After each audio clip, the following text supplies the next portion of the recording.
Good morning, everyone. Welcome back to day 3 of UBRI Connect 2020. We're so excited to continue on with our panels, presentations, and discussions.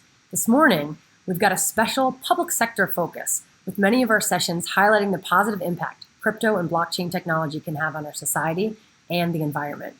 Coming up, Professor Kevin Warbeck, accompanied by 2 congressmen, Representative Bill Foster and Representative Darren Soto, will dive into how technology is being used to ease the impact of the coronavirus in America, and the changes in landscape since the launch of Facebook's Libra Novi.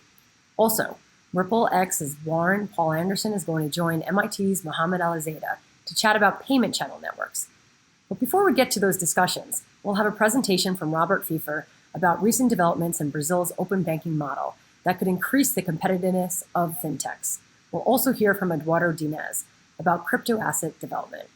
Following will be Dr. Anshel Mayorta, Radu State, and Dr. Cristina Nito Rotaru, who will touch on how to secure and protect privacy with payment information on PayID. After that, Charlotte, a web-compostable authenticated distributed data structure, will be introduced by Kushu Babel. We'll also hear from Scott Onder, Alpin Sheth, and Simon Chamorro on how an NGO went into uncharted territory with crypto. Dr. Anjem Kershid and Daniel Harrell will then talk about blockchain within the global health and future applications like MetaLinker. And Seth Goldstein will show us how Bolt could be a solution to the lending markets.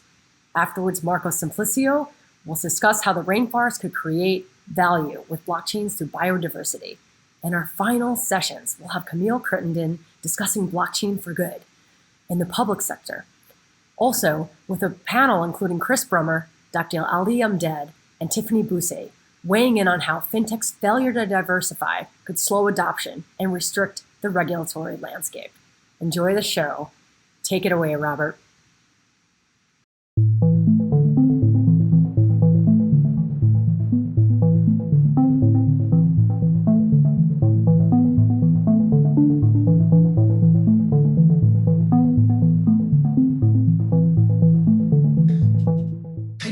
so much, Lauren, for this kind introduction. A very special greeting to all who are attending the seminar. I would like to congratulate the team UBRI, the person of Lauren, for the opportunity to be one of the speakers. My name is Roberto Pfeiffer, and I'm professor of the Law School of the University of São Paulo. It's a great honor to be part of the UBRI Connect seminar. The research that I will show to you, it's a part of a broader research that I'm developing with my colleagues of USP, the University of São Paulo, and in a very broad manner. The research involves the analysis of the regulation of open banking and the opportunities it brings both to the dissemination of the use of blockchain technology and to increase the competitiveness of fintechs that already use it. According to the regulation of the Brazilian open banking system, financial institutions have to share a series of data with their clients, provided that they have given their prior consent. As you know, the regulation of open banking starts with United Kingdom regulations that came into effect in January 2018. Several other regulations with the same objective have been adopted by several other countries, although with some difference in content. In Brazil, in early May of this year, the National Monetary Council and the Brazilian Central Bank announced the regulation of open banking in our country. In the screen, we can see the main regulations concerning with it. This new regulation enables the sharing of registration and transactional data from individuals or legal entities. It will consequently enable the sharing of registration from individuals or legal entities through a secure, prompt, accurate, and convenient manner. So the entities like fintechs that have blockchain technologies can take a good advantage of this kind of manner. And it's very important to highlight that the data sharing requires customers' consent in the case of that data and service that identifies the customers or the personal data. So open banking is a great opportunity to stimulate competition and offer great choice opportunities for consumers. Thus, they will be able to authorize the transfers of a series of data held by current banks to other financial institutions, allowing them to also provide service to them. In addition, you can create common data carry platforms. So it's a great opportunity to competitiveness and to new small fintechs, for example. And it's a great opportunity to use blockchain technologies. There are several phases to implement these Brazilian open banking systems. Up to November 2020, there will be a public access to information from participating institutions regarding their custom service channels and their products and service related to the demand, deposit or saved accounts, payments or credit operations. This will be the phase one. It's very close next month. 6 months ago, up to May of 2021, there must be the sharing of customers or their representatives register informations and the customers' transactional data related to products and services listed in phase one. And a couple of months after, up to August 2021, there will be a sharing of service of initiating payments transactions and forward loan proposals. And finally, the last phase up to October 2021, the expansions of the scope of covered data in order to include foreign exchange operations, investments, insurance, and open pensions funds among their financial products. So the idea is that in 1 year, they could implement all of the phases. It's a very accurate project, and we are very confident that it will work in a good way. In the open banking system of Brazil, application program interface plays a very, very important role, as well in the open banking systems of the other countries, as we can learn with the United Kingdom system. APIs have been used to connect developers to payment network, as well as display billing details on a bank's website. Through Open Bank, APIs are now being used to issue comments to third-party providers and will be necessary for a key component of Open Bank functionality, banking as a service. You can see in the picture the whole of the APIs, and it's a central, it's of central importance in the open banking systems. The competitive and technological impact of this regulation will be even greater, since the Brazilian Central Bank will soon institute the system of instant payments called PIX, or PIX, according to Brazilian accent. PIX is the instant payments systems, which will require information and integration among all participants, all participating financial institutions. The new system will enable immediate transactions, such as money transfers and payments, including bills, within up to 10 seconds. It's very, very, very, very speed. All financial institutions with over 500,000 accounts, the biggest ones, must adopt the systems before November 16, when the systems will effectively be launched. So it will supposed to be launched just in 40 days. Participation is voluntary for entities that haven't reached this number. So it's mandatory for institutions over with over 500,000 accounts, and facultative to another ones. With PIX, clients from financial institutes will be able to complete transactions within a few seconds, 24 hours a day, 7 days a week, including holidays and vacations, etc. Different from the current systems in Brazil that works only in working days and only between 10 a.m. and 5 p.m.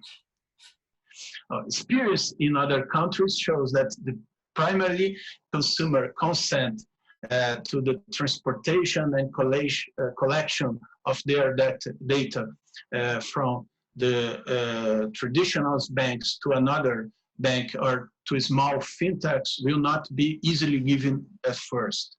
There is always mistrust and fear that the data will be hacked or misused. It's likely that it's very natural that the consumers has not confidence with the use of the data sharing. So it's very, very important to win the consumer confidence in the security of transportation and data storage, and to win the confidence of consumer in instant financial transaction, the PIX systems that I called before. In this context, blockchain technology can be an important strategy and a differential, both to win the trust of consumers and to provide an appropriate service. So, the use of blockchain has a great convergence with open banking by putting into perspective data protection and cyber security. So, with this research, our main objectives are highlight the opportunities both to increase competitiveness of fintechs with open bank systems and with PIX system, the comparison with other open bank regulations. So the UBIR seminars and the UBRI connections will be very important to make this research with some colleagues from another universities, and to highlight and to analyze the potential of blockchain technology to increase security in data sharing and payment systems, and the identification of the most appropriate technologies for data storage and sharing. So these new systems are a very good opportunity to research how the appropriate regulation can bring more security and more competitiveness in the financial systems. I would like to thank you very much, Laurie. Thank you very much, UBRI team. And I am so honored to be here. And it's a very good opportunity to show this research, and also to contact colleagues to make common research with another university. Thank you so much, and have a great seminar.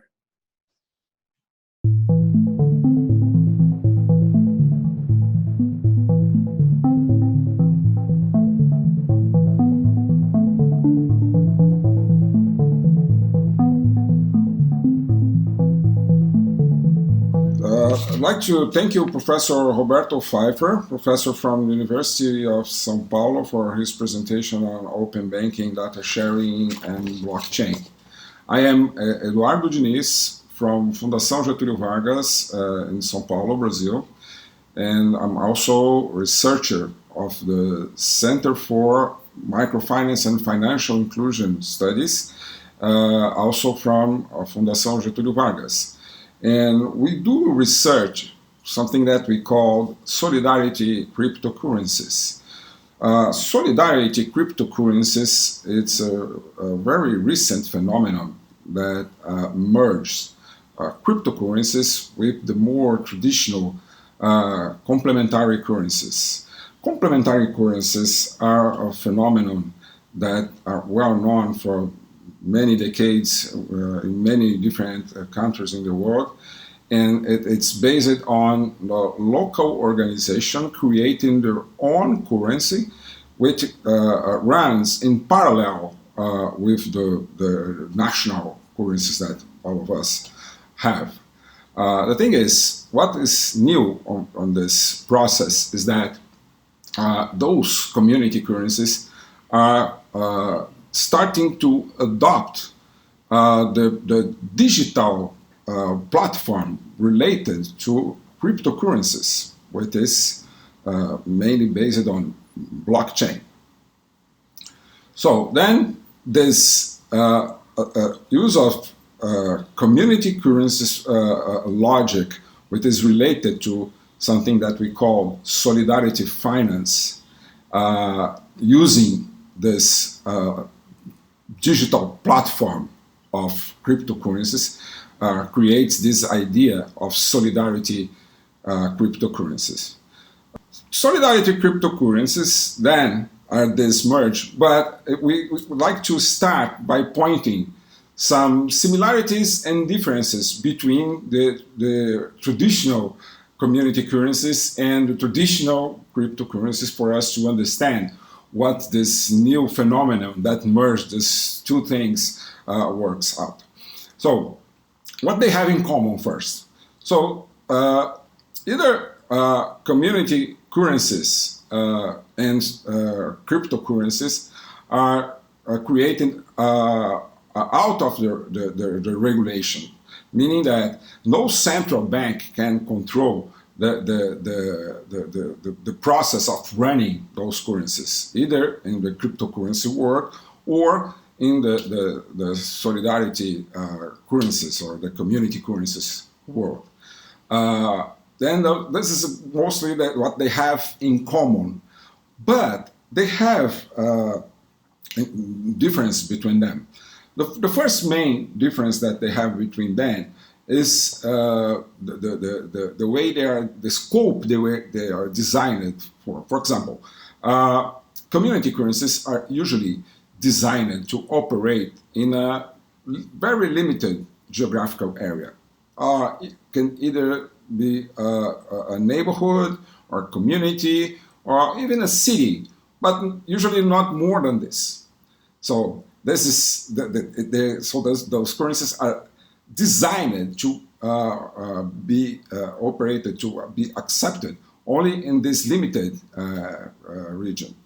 On the other hand, cryptocurrencies in general are not created to be limited to any geographical area. So they are digitally created to be virtual and be used everywhere. So this is the first main difference.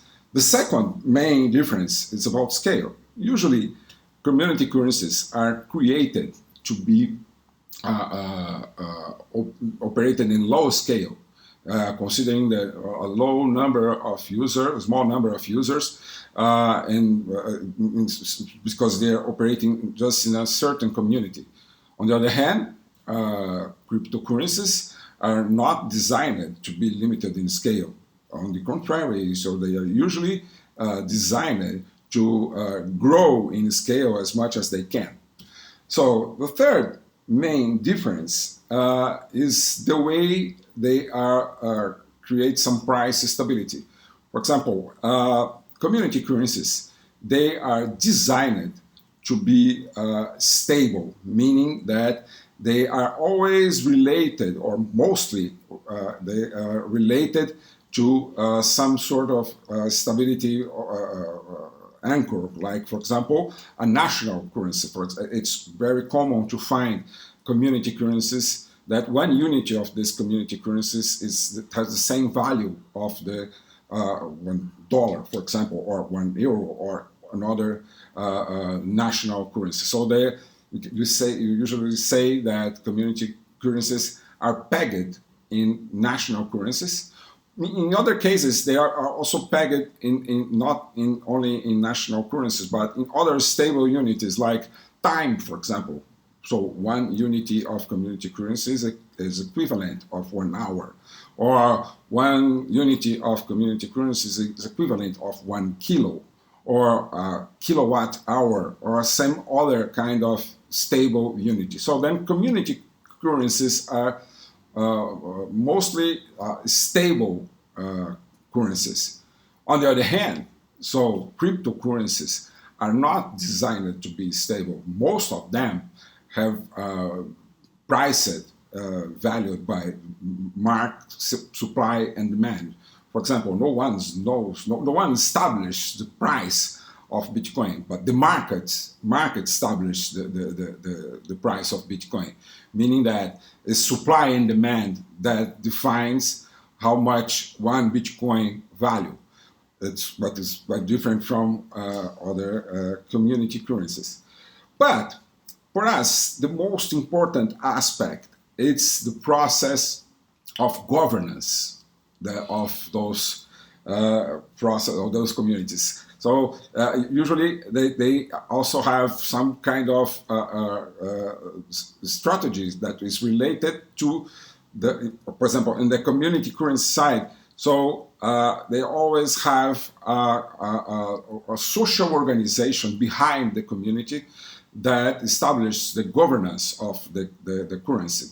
So in the process of cryptocurrencies, they have usually the governance established by the logic of the community. So the algorithm that embedded in the community is helps to define the process of governance.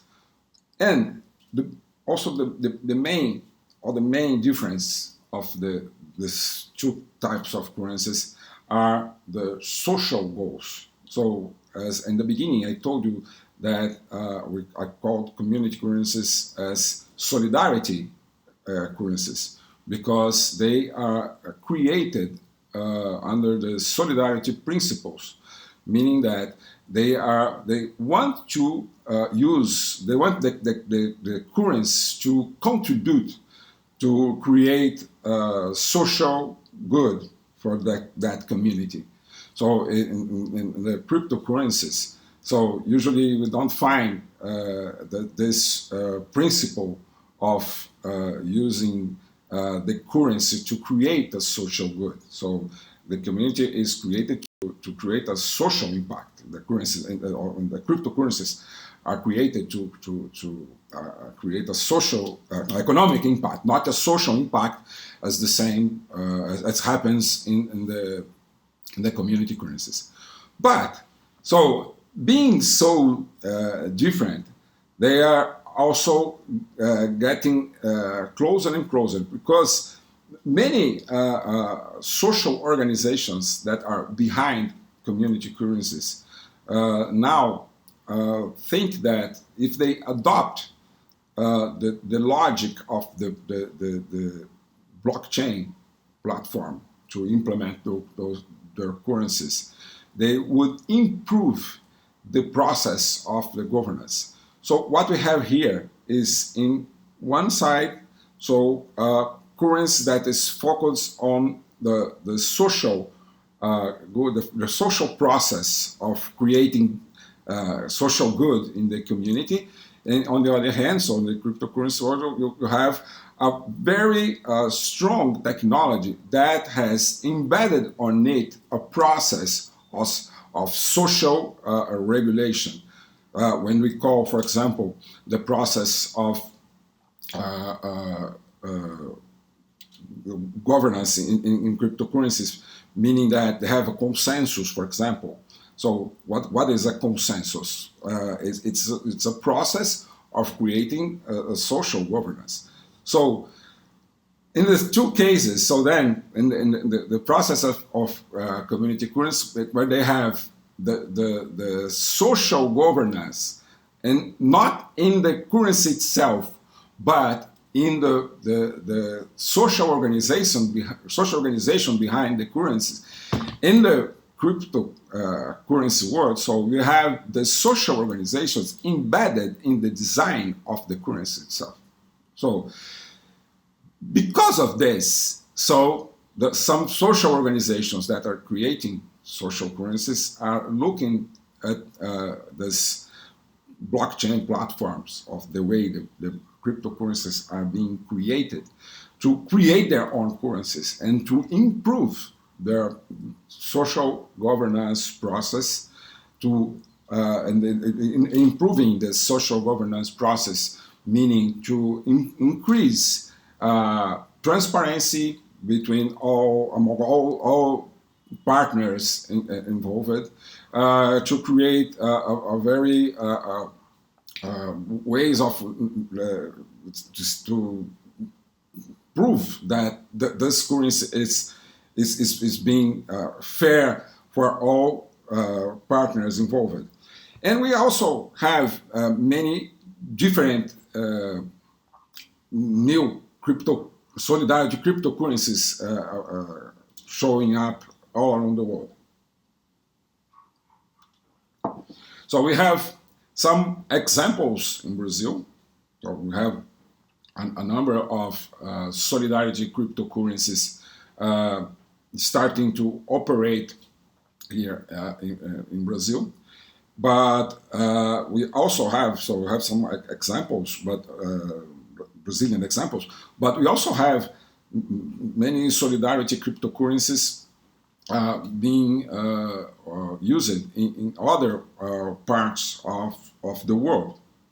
And for us to study this, so we create a logic sequence of steps to investigate this process of solidarity in cryptocurrencies. The first one, so we develop a theoretical approach. So what we were trying to understand in the very beginning was to create certain kind of typology for this kind of solidarity cryptocurrencies. So then we produced already some papers related to this idea of typology of solidarity cryptocurrencies. This was our first step to trying to understand the different types of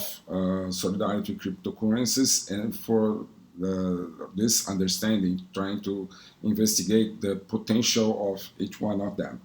So in the phase 2 of this research project, we are defining some ways to create a pilot, to implement a pilot. So we did a partnership with a community that was in the beginning of the development of their own currency, and we are together with them where we are designing new solidarity cryptocurrencies that will operate under the control of this community. We are exactly in this phase now, so meaning that we are now designing this pilot to be implemented in a poor community here in Brazil. So the third phase of our project will be to make observations of this pilot for 1 full year. That's be expected to do next year after this pilot implementation. So we will follow the evolution of this pilot along 1 year, and from this observation, so we will draw some conclusions on how to improve the process and so on. So for doing this, we are going to use the design science research approach to investigate this pilot running. So far, that's our how our project is going on. So we already created the typology. We already made analysis of other community currencies to see how to improve and to implement this pilot. We are in the process of selecting partners to really make this process to going on. So this is our research so far. We expect that 1 year, and so from now we're going to have more results on this pilot. Then we're going to can tell you more about how this process of creating and running solidarity cryptocurrencies will happen. Okay, this is more or less what I want to tell you. And I want to introduce you to the next section. That will be security and privacy for Pay ID. How to secure and protect privacy for payments. Thank you.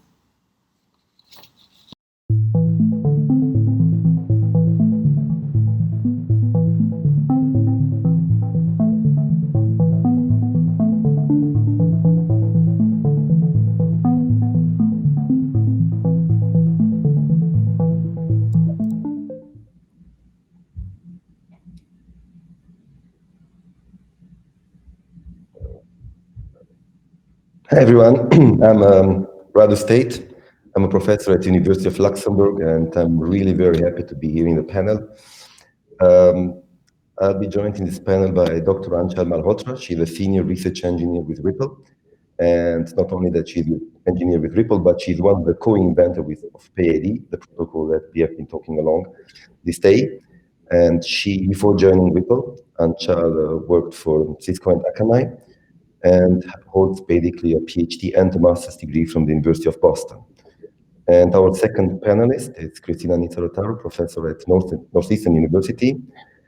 And Cristina was a professor at Purdue University before joining Northeastern University, and she got her master's degree from Johns Hopkins University.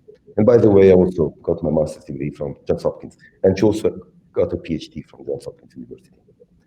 So this being said, and the panel introduced, I think we can start discussing some research challenges that we're working on and we are thinking about related to the PID.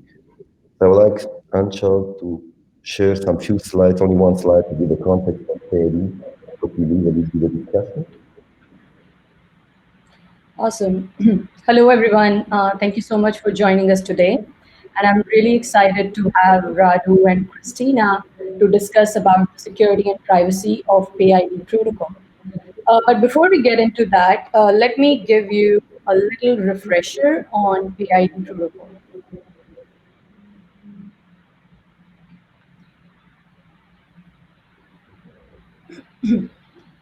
Awesome.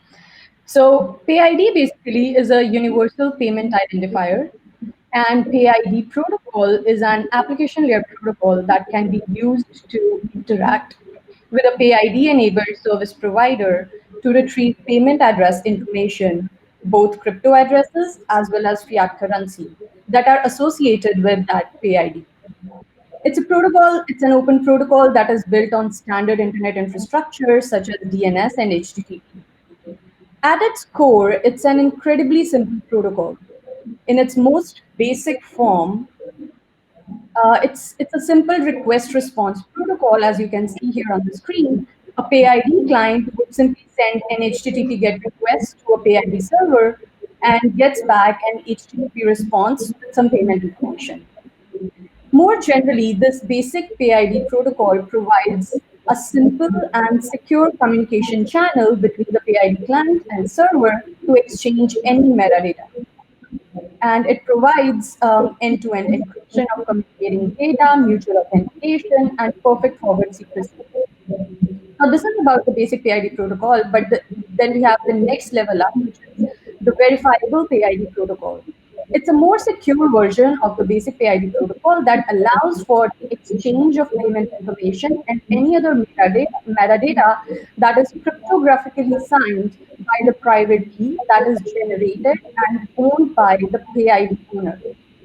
This in turn eliminates any trust requirement between the PID owner and their PID service provider, and additionally gives non-deniable cryptographic proof to the PID client.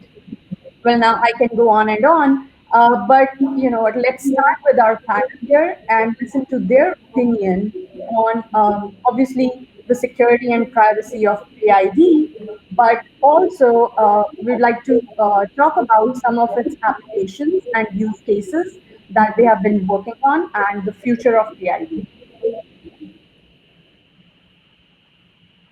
Okay. So we'll start with you, Cristina, and I'll ask a very simple and straightforward question of what do you think are some of the security and privacy concerns about the PID protocol that need to be addressed? Hi everybody. I'm very happy to be here. Thank you, Antal, for the question. You know, we've all been working in network security for quite some time, and we know how hard it is to design secure network protocols, to get them right the first time. We always learn from previous mistakes. So I see some positives in the design of PID. For example, you know, just thinking about the fact that it is a resolution protocol, and of course, DNS is the first thing that comes to mind. The fact that PID is designed to operate over a secure channel, like TLS, I think it really is very beneficial, right? It can prevent a lot of attacks. However, I also think that people expect too much from a channel that provides confidentiality and authenticity. In particular, there are certain type of attacks that we need to pay attention, and secure PID need to pay attention to when a deployment time and being very careful about what are the services provided by the underlying protocols. What do I mean by that is that if you look at HTTP with TLS, if you deploy HTTP with TLS, that will be on top of TCP. And so there are denial of service attacks that can result in closing the connection that are possible in this case. That will not be the case if, for example, you deploy HTTP with Quick, because then the headers, Quick is on top of UDP, the headers are encrypted, you cannot trivially close connection. So that would be one thing that comes to my mind. Another thing that comes to my mind, and it might be perceived as being outside the scope of PID because it relates to the ends, but I think the PID database is crucial to this protocol. So I would like to see a little bit more details about or suggestions, recommendations of how this database should be stored, protected, and so on, because it is really at the core of PID. And last but not least, obviously, there are other privacy implications with respect to an attack complaining multiple times for a certain PID to find out either what people are, what transactions are being made or what PID does not exist. This is actually something that I saw documentation about RFID, the RFCs addressing and discussing in more details. Great. Thank you so much, Christina, for that. And we'll come back to the concerns in a bit. But before that, I would like to ask Raju a question. Raju, I've had this pleasure of working with you and your students at the University of Luxembourg. Do you mind talking about some of the really interesting applications and use cases of PID that you have been working on, and discuss maybe some of the research challenges that you think need to be addressed there? Sure. First of all, it's really a pleasure for us again to be on the show, but also to be part of the UBRI project. It really helped a lot our initiative that we do in the blockchain space, because being able to work with you with all this period of time, we basically were among the first to learn about when the PID was proposed and things that we were working on. So starting in June, when we discovered PID and we realized, oh, that's really cool. You have something that looks like an email ID, which you can use basically to provide information, part of your ID, to entities who might need it. So we did one project where we use basically PID for eco-friendly receipts. And the idea is very simple. You go in a shop, you buy something, and you don't want this printed receipt to take it home. It's not good for the ecology. It's not good now with the COVID because you are touching things. So at the end, it's much better if you could have a way to just get it in a digital way, and without leaving your email address, because then it opens a lot of doors for spam or for GDPR things in Europe. So we said maybe we can use PID, just print your PID, have it scanned the moment you're doing the payment, and then automatically you'll get a digital receipt. So basically the point of sale will know where to send a digital receipt, and it avoids spam, and it allows you to integrate basically the payment or the receipt in a very unified way. That was the first project that we did. And then we were very happy to take part in the hackathon that was organized by UBRI, and then where the team also won the first prize, where we looked into the security for PID. So what we said, well, there is a problem with privacy. You don't want everybody to be able to do a request and get your payment information, especially if you're not talking about wallets, but we also extended it to deal with normal bank accounts, like routing numbers and bank details. And then we said, let's put some access control in place and make sure that you are giving the rights to whom you want to get your bank account. It might be another bank, or it might be a user that you trust. And when I mean user that you trust, you mean an identity that you trust. It can be a PID. So then we implemented basically an access control mechanism where in fact we extended the PID server with a digital notary and on top of an identity management platform that was built on Hyperledger to make sure that you are the one that controls how your data is being. You can control basically who is accessing your payment data and to whom you want to give it. And not only that you are controlling it, but the enforcement is also done using a blockchain. So that was a very challenging project. And I think what was really very useful for the two PhD students and the research associate that worked on it is they got very hands-on experience with a protocol that is very new, but also with a very complex software stack, which was basically Hyperledger Indy and the other framework that they used for this project. And we are running now a third project internally that we are looking basically to the open banking API and open banking sandbox that was just released in Luxembourg this weekend. Great. Yeah, I think that's really cool work, Raj. Thank you so much for that. And I'm specifically very interested in the second project that you talked about, the DID project. I think that's the future of identity management. It's really great to see that you have been trying to integrate that with AI. More to come there, and we are really excited to see what progress we make there. Awesome. So coming back to the question, coming back to you, Christina, the security concerns, you talked about some of the security concerns around PID, and I know that you have an excellent background and you have done some really cool work on formally analyzing the network protocols and security protocols in the internet, including the giant TLS. So I would like to hear about your opinion on what do you think is the right security model for PID protocol, and how do you, if PID protocol does exist in one of the existing security frameworks, or do you think it's different from other protocols and it's really challenging to analyze it formally? What are your thoughts there? Yeah, I don't know what is the right model, right? I know what we know so far with respect to how we approach secure protocols and how I think we should extend our models that we use, because all the models that we're using, they have limitations. So two ideas that come to my mind is one, to really look at security of PID not by itself, but also taking into account what is the environment, right? What's the deployment? Think about how you layer protocols. I've done some work in this space with my collaborator, Sasha Boldireva from Georgia Tech, where we were looking at what properties are provided when you are layering TLS over TCP or TLS over TCP fast open, quick over UDP. And we were looking at properties beyond just typical cryptographic properties, like, for example, things like IP spoofing or denial of service on connections. So that's one way to look at models vertical. I think another way to look at them is also horizontal, how PID interacts with other services that it relies or is going to rely on.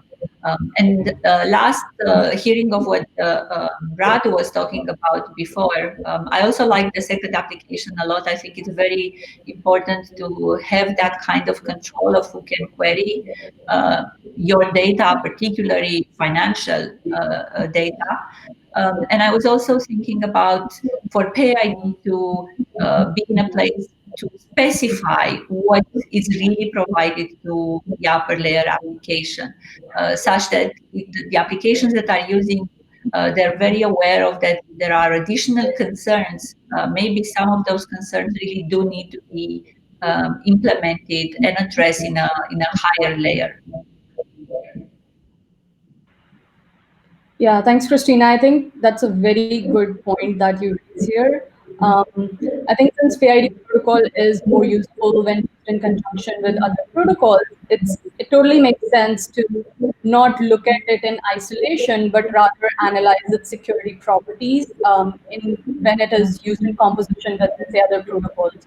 Something like universally composable security framework comes into play, and I think it's a great opportunity and area of research there for us to work on. Awesome. So quickly moving on to the next topic, Radu, I would like to ask you. So recently we have seen a lot of proposals or demand for enabling the serving of PID payload, static PID payload over alternate channels. So one such example is serving PID payload over DNS using text records. Now we know that DNS uses UDP as the underlying transport layer. However, this is not really like, if not used over DNSSEC or DNS over HTTP or DNS over TLS, it's not as secure. And considering the state of implementation of these secure versions of DNS, what do you think would be the implications if we were to serve PID payload over DNS? That's a very good question. So in the past, I was doing a lot of research in voice over IP, and in voice over IP, you always had a question of how do I map a phone number to a person? And even then, there were some proposals basically to use text entries in DNS. And it makes sense. It makes sense because DNS, we all think like DNS is a kind of database that maps a domain name to an IP address, or basically a URL to an IP address, or the other way around. But there are also entries, like text entries, where you can provide additional information. Initially, they were limited to the number of bytes, but now they can be quite big. And it makes sense to use text entries and it's used a lot for domain verification, like the standard policy framework, where you want to make sure that only entities that are supposed to send mails from a domain are the ones that are using it. It can be used for protocol enhancement, but it can also be used to provide additional information and resources for other protocols. So it makes sense to use DNS text entries.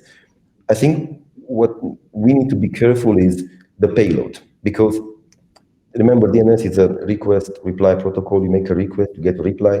So if you're doing something which is called amplification or spoofing, you are sending a request, but you are spoofing the IP address of the one who is making it. You are claiming to be someone else. If the payload will be basically very big, you can do a very effective denial of service against another target. And in fact, it's what's happening with DNSSEC, where you have a big payload, a big reply. So it's very easy to make amplification attacks. So if the payload for PID, the one that we use, will be limited, will not be extensive, then it makes sense to use DNS. It can be DNS over TLS. It's good for the privacy.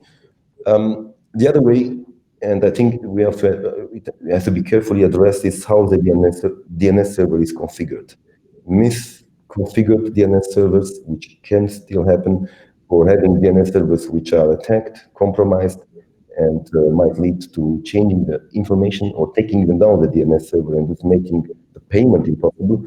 Well, these are still attacks that are possible. So we'll have to balance them out, but I think it makes sense. I mean, the only thing that we have also to watch to see in the voice over IP world, the top level domain that was used for recording basically phone numbers with persons was a .tel domain.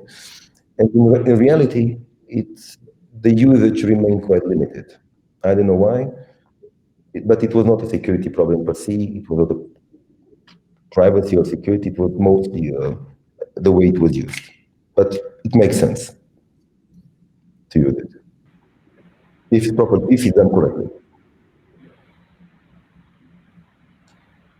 Excellent. Thank you so much, both of you, for this engaging discussion and sharing your insights and all the work that you have been doing in this field. I think we just have a minute or so left. So I would like to just share a last thought that I think that PID, there are some issues definitely that needs to be addressed, and there's a lot of room for research there. But I think this incredible simplicity with which PID protocol solves a real world problem is the real value proposition for adoption. And it is designed in a way that is really extensible so that it can accommodate future use cases and applications. With that, I would like to thank the two of you and the audience for listening to us. Hopefully, this was an informative session. If you have any questions, feel free to post in the chat window, and we are there to answer. Have a nice rest of the conference. Thank you. Thank you. Bye, everybody. having me in the show, and thank you again for the whole UBRI project, which is amazing.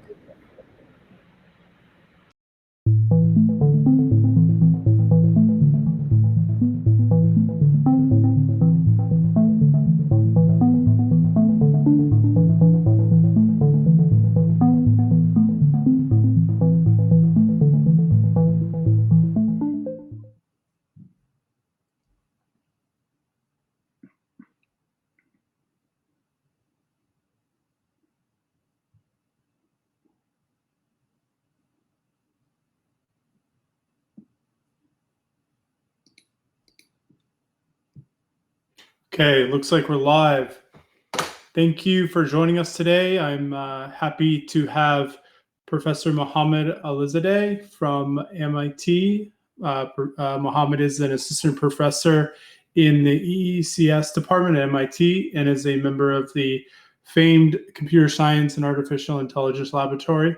Before MIT, Professor he completed his PhD at Stanford University and spent a couple of years at a data networking center startup and at Cisco, just a small company in San Francisco. He works in the areas of computer networks and systems. His research aims to improve the robustness and performance and ease of management of the future of networks and cloud computing systems. His current research centers on network protocols, algorithms for large-scale data centers, programming, switching architectures, and learning-based network centers and systems. So Professor was awarded an NSF Career Award for his proposal on data-driven network resource management systems, and was honored to win the 2017 SIGOM Rising Star Award, which is there's a pretty good list of award winners on there. So congratulations to that. He was also selected to a 2017 Sloan Research Fellowship. So great to have you today, and excited to discuss a lot about routing protocols. Thank you, Lauren. So we could kick it off. Yeah. So we could kick it off a little bit with just some background. Basically, what are payment channel networks and why are they useful? Sure. So first I want to say hi, everybody. So payment channel networks are really an elegant way of building a scalable payment system on top of a slow blockchain like Bitcoin. I'm sure many of you have heard about the scalability problems of Bitcoin, and similarly, a lot of other cryptocurrency protocols and systems out there. So if you take the Bitcoin network, for example, it can support today's around 3 to 7 transactions per second, and it takes tens of minutes or even hours to confirm a transaction on the network. Whereas if you look at a system built for day-to-day payments like the Visa network, it can easily support thousands or even tens of thousands of transactions per second. So the way a payment channel network addresses scalability in a system like Bitcoin is by creating this dedicated off-chain network. A payment channel network is a network of these dedicated joint channels which participants can create and set up through the blockchain to enable future transactions without having to go back to the blockchain. So for example, Alice can set up a payment channel with Bob and deposit some money into it, much like a gift card. Say Alice deposits $10 into this joint channel with Bob, and then in the future, Alice can send Bob money from that payment channel by just signing a transaction, sending that transaction over to Bob, and Bob can validate the transaction without having to essentially go back and look at anything on the blockchain. What makes this concept really powerful is that you can create a network of these channels. In a payment channel network, you can make a transaction with anyone else connected to the network, even if you don't have a direct channel with them. Essentially, if Alice, say, wants to send some money to Bob, but they don't have a channel, but both Alice and Bob have say, a channel with some other person, like Charlie, then Alice can send a payment to Bob through Charlie. Essentially, Charlie becomes a router, for that payment. And in principle, with this concept, you can enable, as I said, anyone connected to the payment channel network to make sort of near instantaneous transactions that don't have to go and record anything on the blockchain. You can even support very tiny payments, what are called micropayments, that would just be too expensive to individually record on the blockchain. So this idea of a payment channel network has gotten a lot of traction in recent years. The most sort of prominent example of it is the Lightning Network, which is created for Bitcoin, that today has over 7,000 active nodes. There's about 1,000 Bitcoin, equivalent to about $12 million of sort of capacity locked into these channels. It's accepted by a growing number of merchants and users that want to accept Bitcoin. Thanks a lot. Yeah, we've seen a lot of interesting development of payment channel networks in blockchains with Bitcoin, Ethereum, and the XRP ledger even has a payment channel network. So what is the routing problem in payment channel networks, and what are some of the challenges of designing a really good routing protocol? Yes, so routing is a very basic primitive underlying the payment channel network, and it's basically this problem of how does a user find a path in the network to make a payment. At an individual payment level, this is kind of conceptually it's fairly straightforward. What I need to do if I want to make a payment and I don't have a direct channel, let's say with the destination of that payment, I need to find a path where at every hop there's enough capacity to sort of forward that transaction. Again, in that example, let's say if Alice is trying to make a payment to Bob and wants to send, let's say, $10, then across every single hop of that network, there has to be at least $10 of capacity to kind of send the transaction along on the path.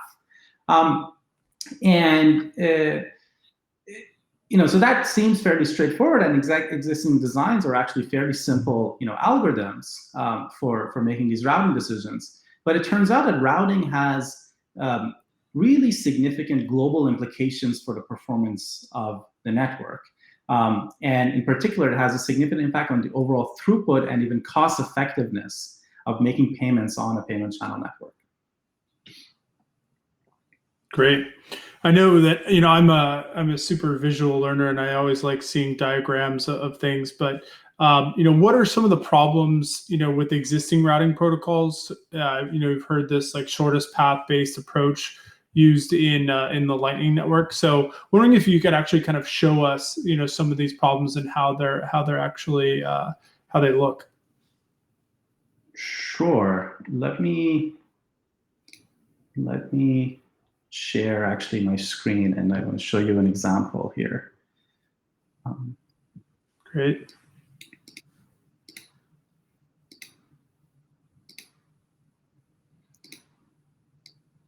All right.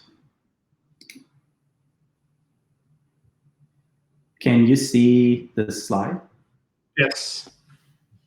Okay, great. So as you mentioned, the state-of-the-art kind of mechanisms and payment channel networks for routing are based on shortest path routing. And they're also what I'm going to call atomic shortest path routing schemes. So what that really means is the payment is kind of all or nothing. When I want to find a path, I have to find a path that I can satisfy that payment in its entirety along that path. And this design really causes sort of two problems. One is, so let me first give you an example of how this works, and then I'll talk about the problems. So if Alice, say, wants to send a payment to Bob, say in this example, Alice wants to send 4 coins to Bob, and you can see these in the picture, you can see the balance on every channel in the network. Say Alice currently has 4 coins on her end and 6 coins on Charlie's end of the Alice to Charlie payment channel, and so So when Alice wants to send these 4 coins to Bob, she finds a path. And in the shortest path routing scheme, as the name says, she's going to pick the shortest path, and she's going to attempt her payment. So in this case, this payment isn't going to succeed because there isn't enough money on the Charlie to Bob payment channel to actually send 4 coins. So then Alice finds out that this doesn't succeed. She removes that channel, and then she's going to try the next shortest path. And again, in this case, you can see that now the Charlie to Eve channel doesn't have enough funds. So this will also fail. So at this point, there aren't any other paths that Alice could try. So in this case, this payment will just fail, and you'd have to do it on chain. So this is kind of really, I'm trying to show an implication of atomic routing or all or nothing routing, where especially for these larger payments, it might be hard to find a path that has sufficient capacity to satisfy the payment, in its entirety. But kind of there are these global implications of these path choices, as I mentioned earlier. In particular, a problem with shortest path routing is that you don't really take into consideration what's the impact of making this payment on the path in terms of the throughput, the overall throughput of the network, and the ability to route future transactions on this network. So just as an example of this, say Alice wants to send now 6 coins to Bob in this network, and she again tries the shortest path. So in this case, actually this payment will succeed. There are enough funds on both the Alice to Charlie and the Charlie to Bob channels. So Alice will send 6 coins to Charlie, Charlie will send 6 coins to Bob, and that payment goes through. But now it leaves Charlie's channels in this very imbalanced kind of state.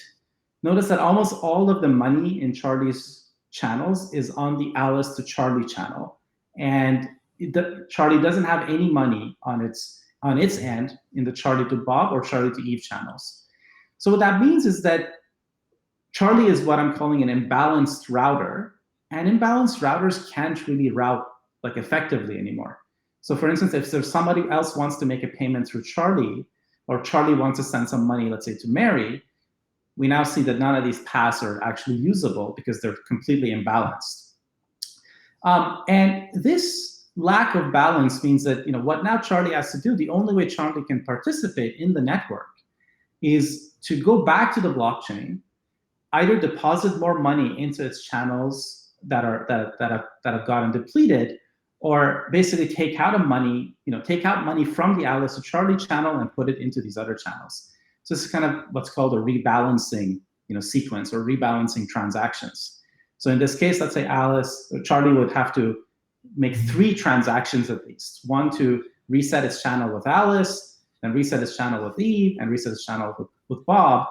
But this is very expensive. These rebalancing transactions are, you have to go do them on the blockchain. They're slow, they're expensive. It's the whole reason we wanted to have a payment channel network was to avoid all of these, transactions on the blockchain.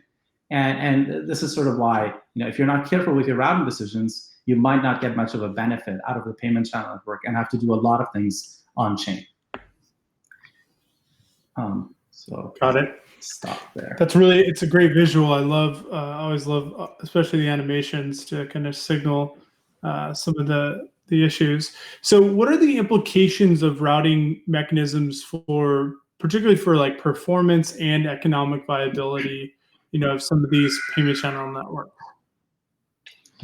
Yeah, so, as you saw in this kind of example, the sort of poor routing effectively degrades the throughput of the network. And really the implication is that you either have to lock in a lot of money into the channels, or you need to frequently rebalance the channels, which, as I showed, is going to cost you kind of a lot. And both of these essentially increase the cost of running the network to the point where it actually may not really be economically feasible to scale the throughput of this kind of design. So for example, our results show that for the Lightning Network today, if you try to scale the throughput, you probably won't get that much benefit. You won't get that much offloading of transactions onto the Lightning Network. By the time you account for all this rebalancing stuff that you have to do, for reasonable amount of capacity in the network, for every 2 transactions you make on the network, you have to make 1 transaction on the blockchain. And so that's some benefit, but it's not significant. And really, our work has been about how do we design protocols that are much more efficient in the way that they use the capacity of the network. Yeah. So, kind of bringing it back to a little bit, kind of marrying two concepts, but we talk about this like internet of value, where, value moves as seamlessly as information does today. Kind of curious, like, what is the design of the internet and its network protocols kind of teach us about how to build like more efficient payment channel networks? Yeah, so payment channel networks are really conceptually similar to data communication networks, but their current designs are actually quite primitive compared to the design of the internet. The routing approach that I sort of showed is actually quite reminiscent of the way that early telephone networks worked, where to make a call over the network, you'd have to have a telephone exchange, establish a dedicated wire circuit between the source and between a pair of callees. And this is what in networking we would call circuit switching. And the design of the internet has shown that there are much more efficient ways, like packet switching, to utilize the resources of a network and share it between different users of the network. And this is really just one aspect that we can kind of borrow from the internet. There's a lot of other concepts in doing efficient networking and data communication, like congestion control, routing, scheduling, quality of service mechanisms that have all natural analogs in payment channel networks. Got it. I know we've got a few minutes left, but I want to make sure that, to kind of talk a little bit more about what you've been working on. So something called Spider, which is a recently developed, system from MIT for routing and payment channel networks. Just kind of curious, like how that works and how it compares to, existing approaches. Yeah. So let me again just show you one key concept in Spider, and maybe I can show you a quick example of the kind of benefits that it provides. So the sort of main concept that we try to enable with this design that we call Spider is to reuse tokens really as much as possible. So take this example where there's a channel, let's say, between Eve and John, and it doesn't have a lot of capacity, and it wants to be used by these payments from Alice to Mary that want them to transfer 12 coins, so there's not enough capacity. Similarly, there's a payment from Bob to Charlie, again 12 coins, and there's not enough capacity. So these are these large payments in different directions. And one observation is that if we actually break these payments into smaller units, things like similar to packets in the internet, you can actually get 2 tokens at a time or 2 coins at a time through the network. So Alice can send Mary 2 coins, and then Bob can send Charlie 2 coins, and we're back to where we were.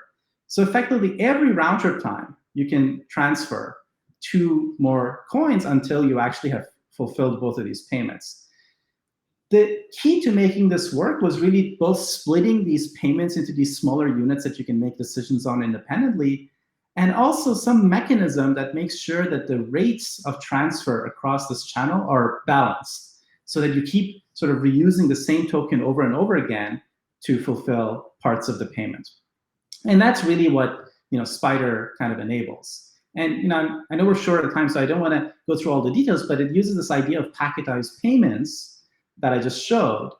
And it uses also this congestion control protocol that's really inspired by things like TCP, the main sort of congestion controller in the internet, to make sure that when it's sending tokens over the network or coins over the network, it does it in a way that promotes this balanced rates and balanced routing that I mentioned. The implication of this, I'll just get, the implication of this is that you can really, you can achieve high throughput or deliver a lot of payments with much less, funds and capacity locked into the network. So for instance, in this experiment that I'm just going to show, we're going to look at what is the success ratio, what fraction of the payments succeed on the network versus the average size of the channels in the network. And this is the kind of thing you see with the existing design of the Lightning Network. So, as you increase the channel size, you succeed and you complete more and more payments, but you kind of have to have pretty fat channels. And what our better routing protocols effectively achieve is you get much higher throughput at lower levels of capacity. And if you look at how much collateral you really need, we need something like 4 to 6x less capacity to achieve comparable levels of performance with Spider. Thanks a lot for sharing, Professor Azadeh. As we build towards this internet value, it seems like it's routing protocols and payment channels will be more and more important. So your research is definitely highly relevant and timely for where we're at. But appreciate your time and continue the great work. Thanks very much. It's great to talk to you.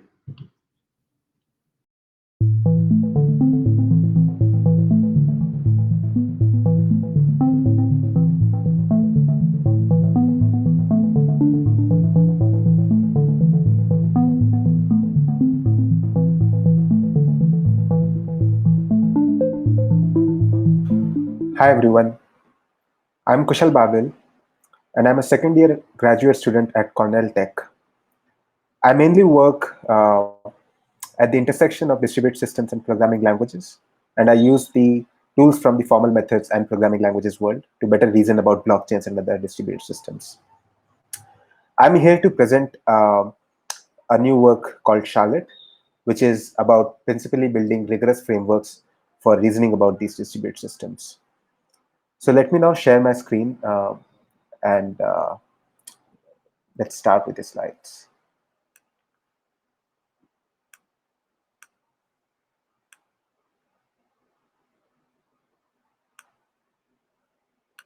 All right.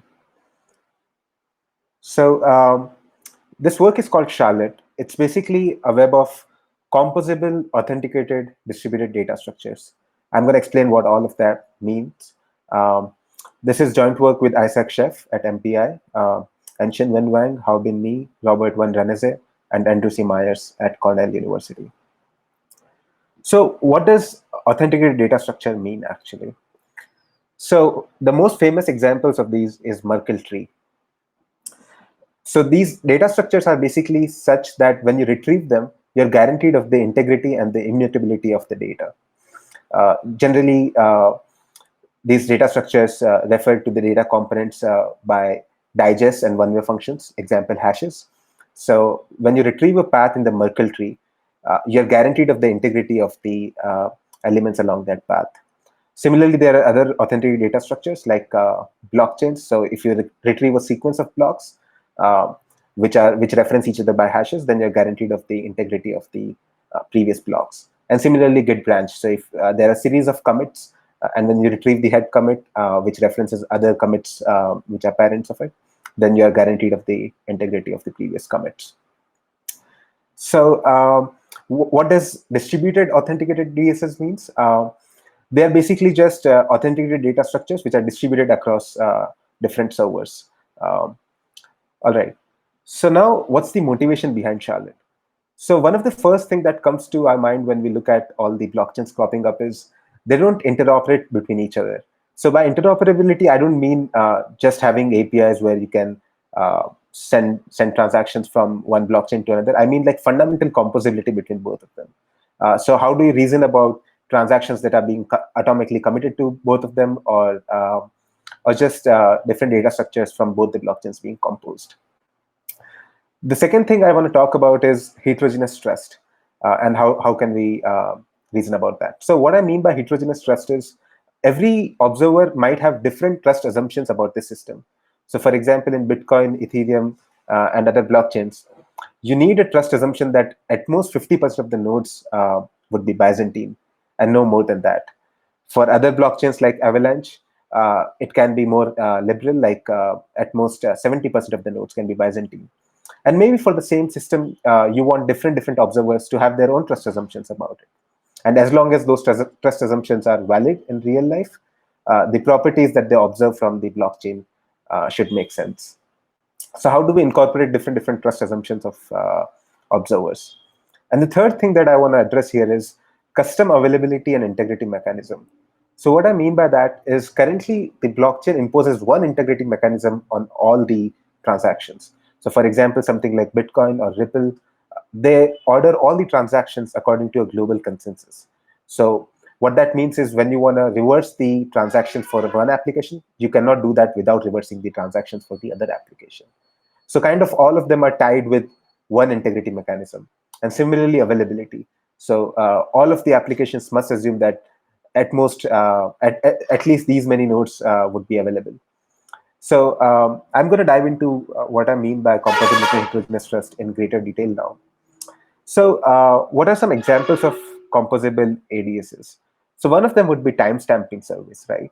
So this timestamping service just takes in a block and just issues a timestamp that references that block, saying that this block has been published before this timestamp. So kind of this is a union of these two data structures, the original data structure that's being timestamped, and then the timestamp itself that you've issued for it. Second is Git repository. So of course, Git repository is just like a collection of different branches. And as we discussed, each branch is just simply an ADS in itself, an authenticated data structure itself. And similarly, transactions committed to two or more blockchains atomically. So as I pointed out, this is also a composable, an example of a composite ADS. One thing comes to mind as to why do you want to do these transactions that are atomically committed to both the blockchains. So for example, if you want to, say, transfer some Bitcoins to the Ethereum blockchain, right? Or you want to have like these wrapped BTC kind of tokens on Ethereum, which are very popular nowadays. So currently they are done using some trust mechanism, and there is no way to atomically do that in a trustless way. So we want to address these kind of compositions as well. So as a visual, it looks something like this, where you have two blockchains and both of them reference a particular block at some point. And this is like an atomic commit.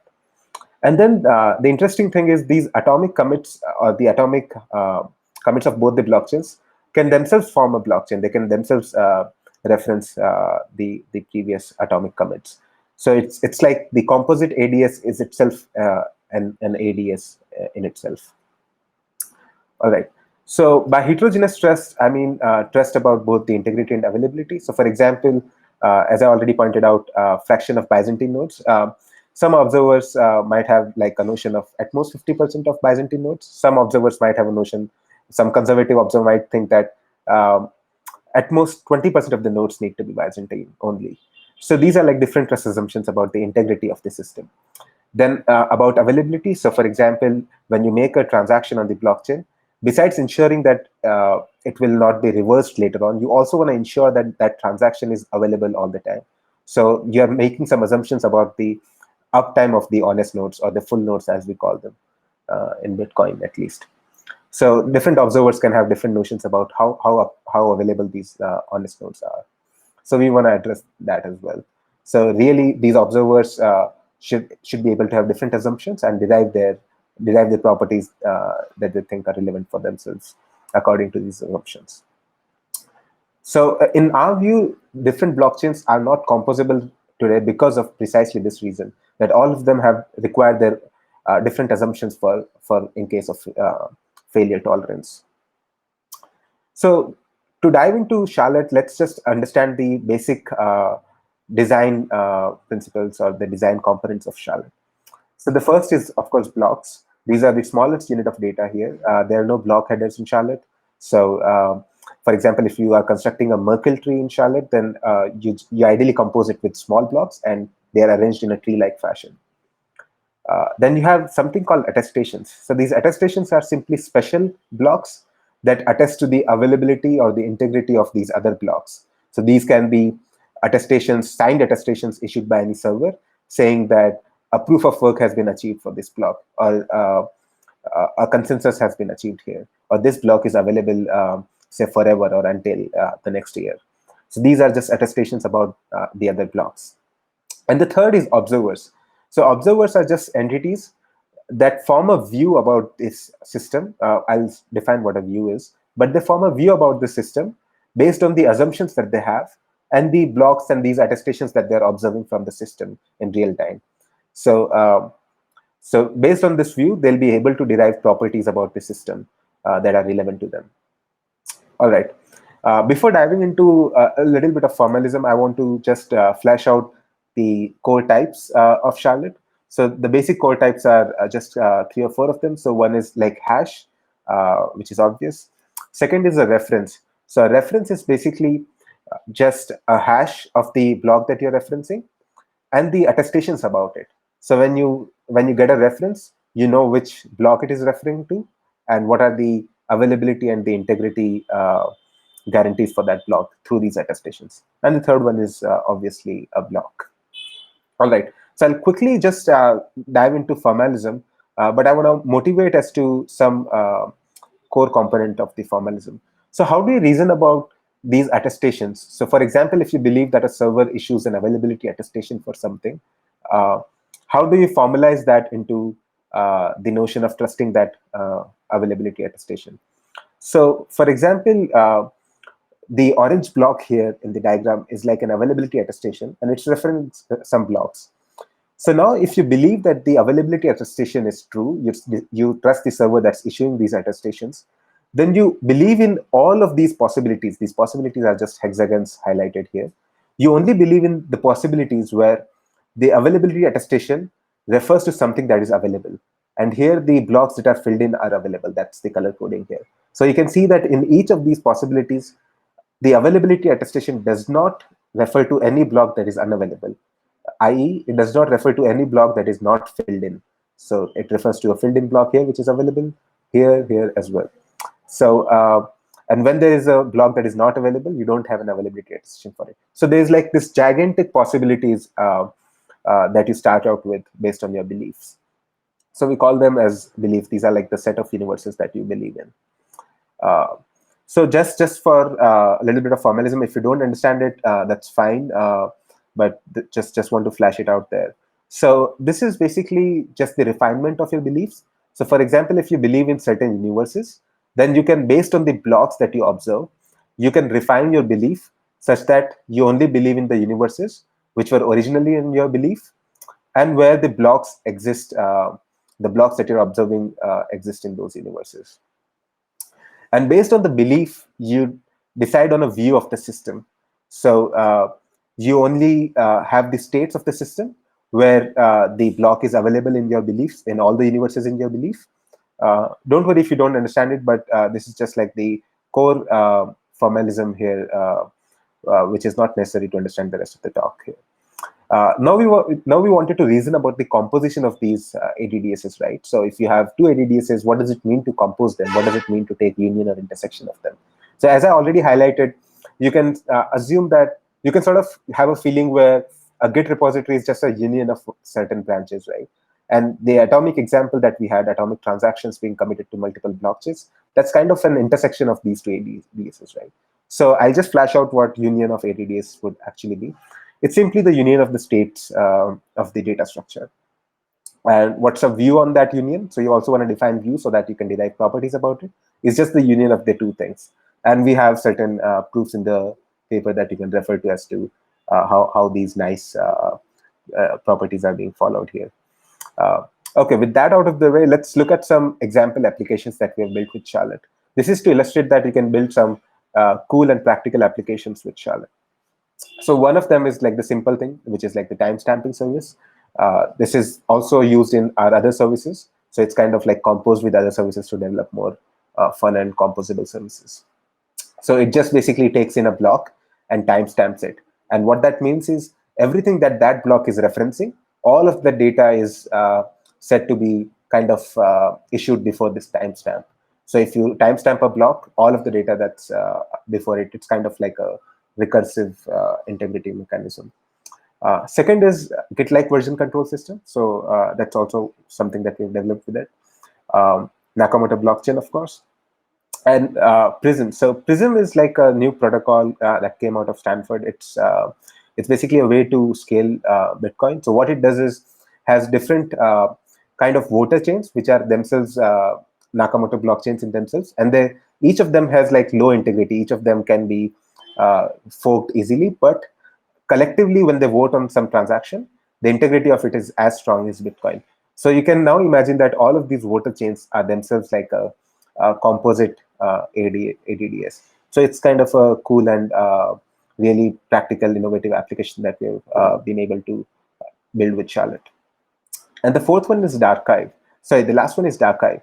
So Darkive is basically the service that emulates Archive, which is like the paper publishing website, academic paper publishing website. And it does that in a decentralized way. So what you have is different versions of papers being published on Darkive. And when you retrieve a version or a reference to that paper, you get all the information about it, like the authors and when it was published and so on. So we basically compose the timestamping service, the Git version control system, and the Nakamoto blockchain to arrive at Darkive. So let's look at Darkive and how this composition is really happening. So what you do is basically just when you have your code for the paper, like the LaTeX source or some code for the paper in your Git system, you basically just get an attestation from the Git system saying that this is there in our Git repository, and here is an attestation for it. So you get the structure of the entire source code. Then what you do is, for the integrity of this publication, you publish it on a blockchain so that it's there forever and you're guaranteed of the immutability of it. So you collect an attestation from the Nakamoto blockchain system and you include that in. Then you collect the timestamping attestations from a timestamping service and you include that in, just to advertise that this paper was published before this timestamp. And then you collect some availability attestations from servers that guarantee to store that paper forever. And all of these combined form a Darkive reference. So when you retrieve this reference, you are guaranteed of the availability of it, the time and date of publication, the immutability of it because of the blockchain attestation, and the Git attestation, the structure of it. So this is all true as long as the observer believes in these attestations, right? And then you can form a chain of these for different versions. And this is like the Darkive versions being composed of these smaller chains, smaller services that we've built. All right. So now to illustrate that these are like practical applications, there is not much overhead. We implemented Nakamoto blockchain here and just evaluated with different number of miners and measured the latency. So this is like a prototype implementation. It's not really obviously as big as the Bitcoin ecosystem, but it's just like a simulation of that to actually measure the overheads here.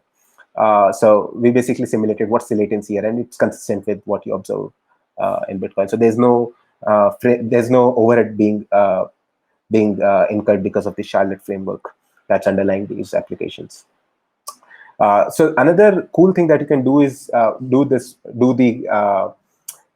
with these compositions is basically bolster the integrity of timestamps. So what I mean by that is basically if you have a block and you issue multiple timestamp attestations for it from different servers, then you're guaranteed that if you have collected so many timestamps, then with a high integrity, this block was published before this timestamp.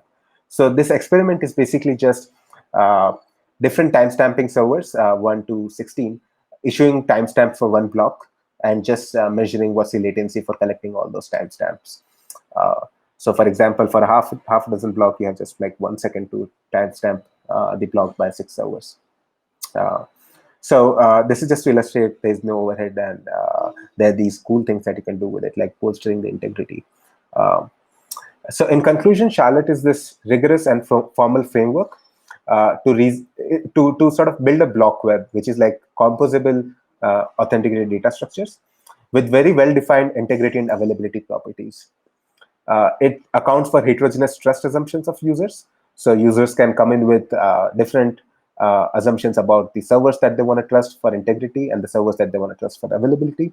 And then based on that, they derive the views of the system and the properties from those views that they think are relevant to them. And the third is the custom integrity and availability mechanisms that I told you about. So different applications can have their own availability guarantees and their own integrity guarantees as to how available and immutable those transactions for the application are. So yeah, if you want to learn more about it, check out our paper. It's out there in archive. Just search for Charlotte, and these are my contacts. I'm going to pause here.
It's a long 15 seconds.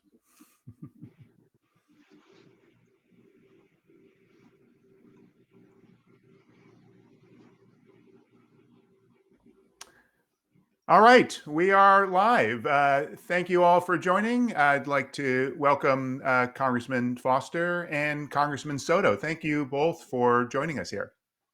And thanks to you and the whole Congressional Blockchain Caucus for the work that you do on these issues. I'm Kevin Werbeck from the Wharton School. I'll be the moderator. And let me start by asking both of you if you could just say from your perspective, what do you think is the value and the potential of blockchain technology? Congressman Foster, why don't you go first? Sure. Well, first off, Kevin and everyone, thanks for having me here. I guess I introduce myself sometimes as representing 100% of the strategic reserve of physicists in the United States Congress. But I guess for this audience, I'm also probably 100% of the blockchain programmers. My son and I, every Christmas, to sort of celebrate my teaching him how to program decades ago, do a software project. And 2 Christmases ago, we decided to make a Python blockchain client from scratch. And that was so I kind of understand the nuts and bolts, but that doesn't guide you to the policy decisions. And, I see the real value of blockchain as a non-falsifiable ledger. And then the way that you use that really is something that forces you to think deeply about what you want to accomplish with the transfer of value and the way you think about privacy. So we'll be getting more deeply into that, but just so after having thought about this for literally years, I think that the dream of not having a trusted third party is only really going to work in a situation where the value of the transaction is low enough that you don't mind losing it. And so I'll be happy to go into that in more detail, but there can be a tremendous advantage to blockchain in that 99.9% of the time the transactions can go smoothly and with low friction, enabled by blockchain. And that's one of the reasons I'm so excited about it. Great. Congressman Soto. Well, I view several different potentials with blockchain. First, as Bill talked about, security, whether it is stabilizing our networks against literally millions of cyber attacks that we get every year, and making the internet giving it more integrity. In addition, I view it as a great way to aggregate data in a fixed, safe way, so that when coupled with artificial intelligence, we could address some of the biggest issues facing the country and the nation and the world.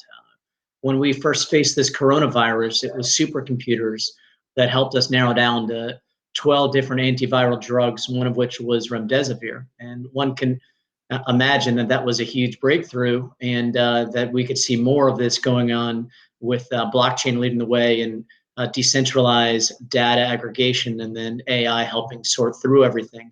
And then finally, for international transactions, particularly services and sometimes goods between small businesses across the world, you don't have to exchange currency to do that, as well as remittances of so many Americans who may be of a different country of origin originally, and are working here and sending money back. So I view a lot of potential in these areas and others. So let me follow up on something that you just said, Congressman. I think both of you were among the signatories of a letter month and a half ago to President Trump, encouraging the exploration of blockchain technology in COVID-19 response and relief. Can you talk a little bit more about how this technology might be valuable in dealing with the pandemic? Do you want to go first, Congressman Soto? Sure. Sure. So Bill and I and others in the Blockchain Caucus signed on to 2 major letters. One to consider using blockchain technologies to distribute personal protective equipment, and another to send stimulus payments. Right now, we're using older technology that is from the Pentagon to help distribute and we thought that it would be quicker, more efficient, and we'd be able to identify through different factors, getting money and personal protective equipment to folks in a much more expeditious fashion. Unfortunately, the administration didn't agree with us, but they at least started entertaining the idea. Yeah, and I think one of the things our letter speaks to is the potential use of blockchain to more efficiently and safely distribute medical supplies and PPE.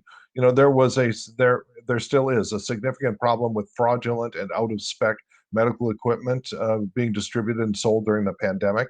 And one of the lessons we've learned is sort of the hard way is the importance of managing the supply chain, and that's something where DLT can be a real help.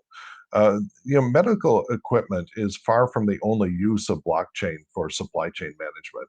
Could be used for everything from, making sure that a product you buy is not built with child labor, to making sure your handbag is not a knockoff and that the royalties have been paid, and so on.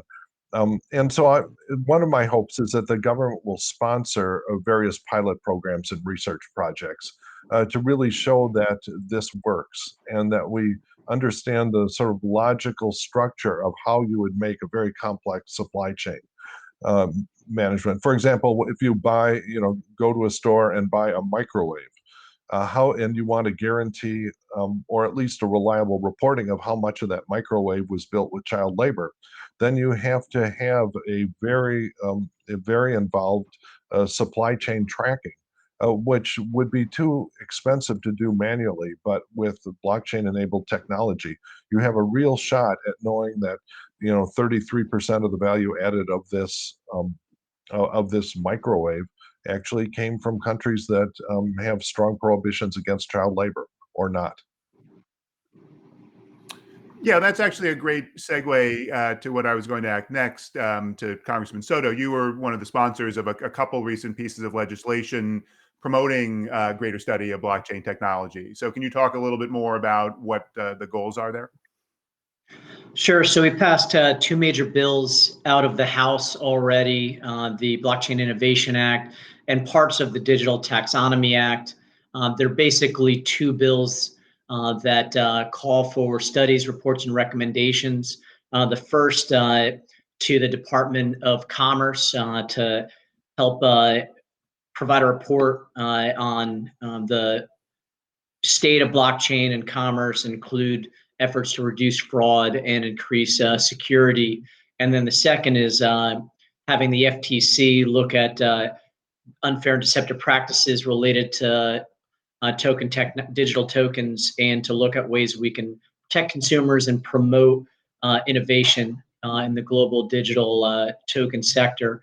And these are really first steps to developing a light touch statutory regime and other priorities that we're putting forward. We've gotten a lot of great interest on both sides of the aisle in the Senate as well. So I think there's a good chance we could see these bills pass either standalone or more likely in a larger overall package in the lame duck session, setting up really a year and a half, 2-year window to get those reports back and to put together a statutory regime to protect consumers and make blockchain and cryptocurrency generally more competitive in the United States. So how are we doing in the United States from a regulatory perspective with regard to blockchain and crypto assets? We've been talking about government use of the technology, but there is a huge set of regulatory issues. Congressman Foster, what's your sense about so far where we are in terms of regulation? Well, I think one area that we're clearly in danger of falling behind is in central bank digital currencies. This is something where, China and other countries are going ahead very rapidly, and we cannot afford not to, because of the danger this places towards eventually displacing the U.S. dollar as the currency that's used internationally. And so I think it's going to be very important for us to take advantage of the fact that the United States has a trusted court system that I believe will be necessary to back up most high-value crypto contracts. That you're going to see, for example, if I have a crypto contract where I'm going to hand over my house under some circumstances, You don't want to be in a situation where someone can drag you into an alley, put a gun at your head, tell you to get out your cell phone, and then irretrievably transfer the deed to your house to someone else. So that you need in all high value transactions to have a court system that you can trust, that you can appeal to eventually to, if necessary, to have the transaction unmasked and reversed. And so this is that's the toughest design question in any crypto transaction scheme that you come up with. Under what conditions, if any, you have a court system that can unmask the participants, and under what circumstances you can go to a court system to reverse a transaction. For example, I guess when the famous instance when the Bitcoin vault had the owner of the vault apparently die, and then you really want to have a court to go and unwind the transactions where various investors put their money into that vault. And so this is the sort of thing that has to be thought of from the start. And I think Congress has only started to think about these issues, but it will be a tremendous advantage to the United States and the countries of the free world that we have a trusted court system to back up these things. And happy to go on in more detail about that. But I think it's a fundamental point that I think Congress and a lot of the public are coming to understand on this. So let me ask you a follow-up on that, and then I'll go to Congressman Soto about the regulatory questions. If we have a trusted court system and we have a trusted central bank, the Fed, issuing our currency, why do we need something like a blockchain-based or in general a central bank digital currency? Well, I think it will be a useful first approximation that will work 99.99% of the time. For example, let's say that you buy you buy a product and you're assured, because there's a blockchain tracing of the of the whole supply chain, that it was entirely manufactured in countries and companies that don't support child labor. And then, and so that will work, a very lightweight system that will give you a good guarantee.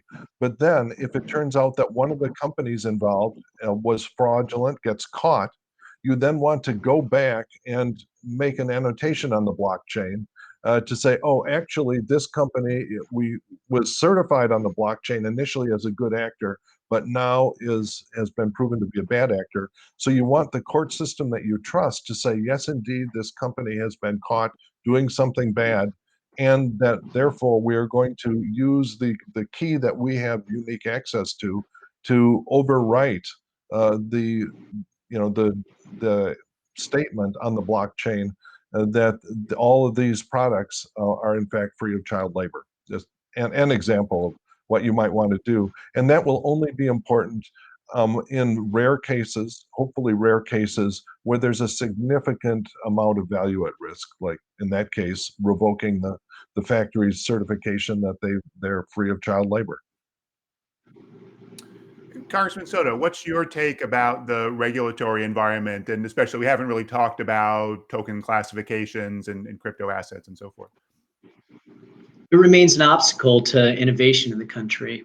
We know we have statutory and regulatory uncertainty because there's no new updated laws establishing a digital asset, which in the case of cryptocurrency can be a security, it can be a currency, it can be a future, it can be a commodity. And the old taxonomy just doesn't work for them. So right now we see startup companies having to spend as much as 50% on legal. And as a commercial attorney, while I guess personally that's not such a bad thing overall for a cryptocurrency, it's a terrible thing. So in order to promote innovation, we're already on the road. The two bills that just passed out of the House that we expect to pass into law that I previously alluded to are getting us on that road by getting the FTC and the Department of Commerce more involved in responding and recommending to Congress. One of the other obstacles is educating many members of Congress. It's a new technology. Many members are not a scientific mind like Mr. Foster and aren't below 50 and have a legal mind like myself, or we're willing to engage.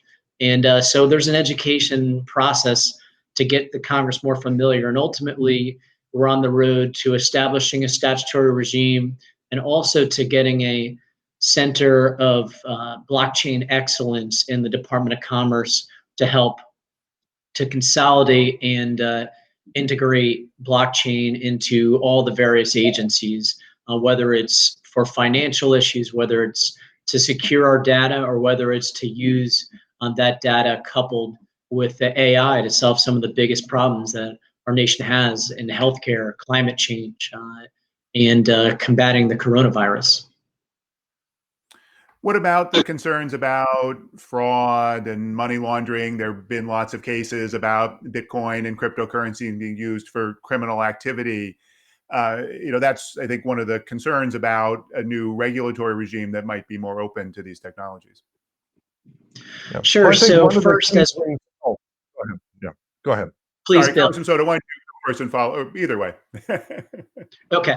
So because it's a fixed ledger, many foolish criminals have tried to use cryptocurrency and have gotten caught by the FBI and others. So I'm not as worried about that. Certainly, we are concerned about consumer fraud, though, which is one of the two pillars of questions we've asked the FTC and the Department of Commerce. That protecting consumers and innovation are the two things we're looking at right now. So I'm not as worried about that. We have parallel currencies. We've had them for a long time, whether it's people doing in-kind transactions, whether it's gold or other commodities being used to pay for goods or services. So this isn't the first, and this won't be the last parallel currency to the dollar that we have in the world. And certainly this is an exciting new one because of its fixed nature. I believe it's actually a perfect currency to be able to catch bad guys rather than allowing them to utilize it should we have open access. Congressman Foster.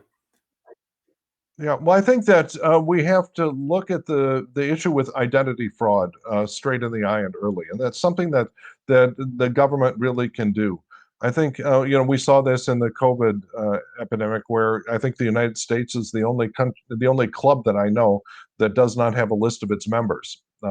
And there's also a need to have some legally traceable identity associated with many and perhaps all high-valued transactions. And so this is a tough thing. But if you're talking about trading, for example, there's a very well-known ancient abuse called wash trades, where you establish a fake price for a commodity by anonymously buying an asset to yourself under two different names. And the only way to avoid that is to have some trusted entity, the regulator, have visibility into both sides of the transaction, so we can understand whether or not it was a legitimate arm's length transaction or some effort to manipulate the market in these. And so that's one of many instances where you really need to have a well understood secure digital identity behind everyone who wishes to play in this. 99.99% of the time, it won't be an issue.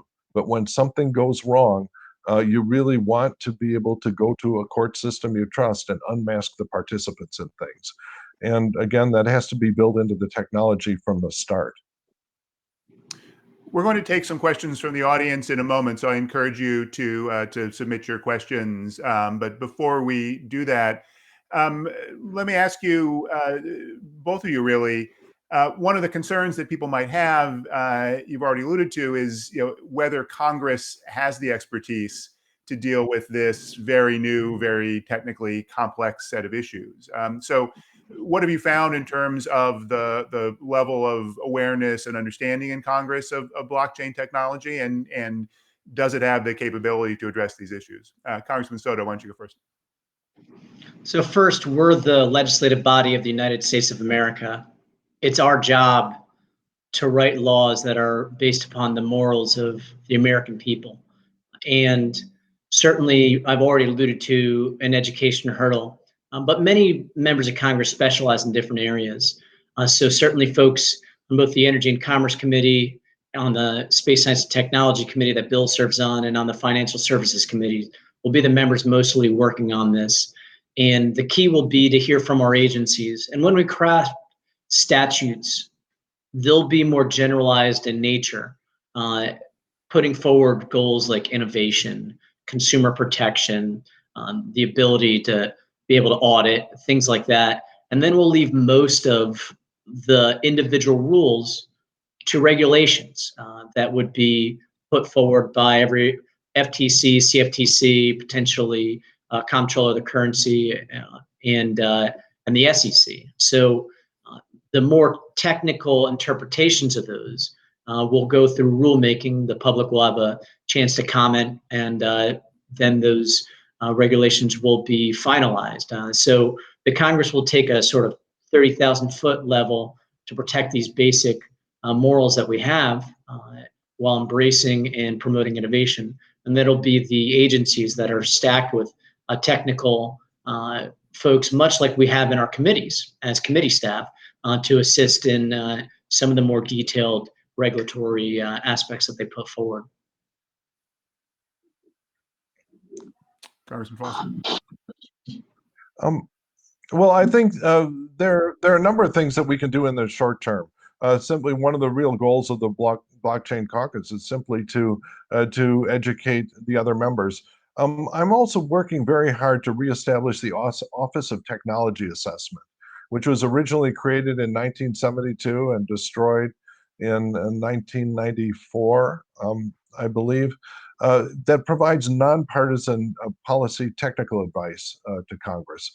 And I think embedding that sort of group in Congress will be tremendously valuable. You're not realistically going to get a significant fraction of members of Congress who understand the mathematics behind cryptography, but you don't actually have to understand the important issues. However, you have to have someone on your staff who will tell you. I think during the whole debate over the iPhone of breaking into iPhones of suspected criminals, the suggestion was made by a very prominent politician that can't we make a backdoor that only the good people, the good guys, can use? Okay, and no, you actually can't. You have to just make that backdoor and guard it guard the keys very, very carefully. And so that sort of thing will be very valuable to just help Congress up its game. I think in the longer term, there's a problem with the structure of Congress, which is pretty much an image of our economy as it existed, I don't know, back in 1910 or whenever the jurisdictions were set. Tech just passed financial services as a fraction of the economy. And it's about to pass healthcare. And so, we have, 3 or 4 big hunks of our economy, tech, financial services, healthcare, and others that really deserve their own freestanding committees. But you see that difficulty, especially in the problem with tech, where I think there are a total of 7 committees that claim that they have jurisdiction over information technology, which means, in fact, that none of them do. And you saw that, in the Facebook hearings and among other places. And so I think that that we really have to put some effort into mapping the expertise of Congress and the committee structure of Congress onto the economy as it exists today. And I just got myself in trouble with about 3/4 of my colleagues in Congress for suggesting that. All right, well, we've got about 6 minutes left. We've got a couple of questions from the audience. The first one actually dovetails with something that you just said earlier, Congressman Foster, about backdoors. You talked about the iPhone example, but is what you're suggesting in terms of the importance of a court system and that sort of trust in the existing government systems, does that mean that we need a kind of backdoor on blockchain networks for government? I don't see any logical way out of that. That, for example, if you decide, if you own a crypto asset and someone drags you into an alley, puts a gun at your head and says, transfer the value of your crypto asset to me, you really want to be able to go to a court system you trust, prove that you are who you are, ask them to unmask the participant who put a gun at your head, and then use the key that the court has unique access to reverse the transaction on the blockchain. Okay, I've just said about 5 things that just, make the Bitcoin purist head explode. But I think that really, if we're going to capture the value added of blockchain, that we have to acknowledge that there are, in cases where transactions are mistaken or fraudulent, high value transactions have to be reversible with a court system you trust. And when I think through the technology of that, that means that you have to have a key that's as heavily guarded as the key that allows Apple to sign the next release of iOS. Because if that key ever escapes, then fraudsters can generate fake updates of iOS and hack any phone that exists. And so there will be keys that have to be very carefully guarded. Okay, Congressman Soto, do you have a perspective on that, on backdoors?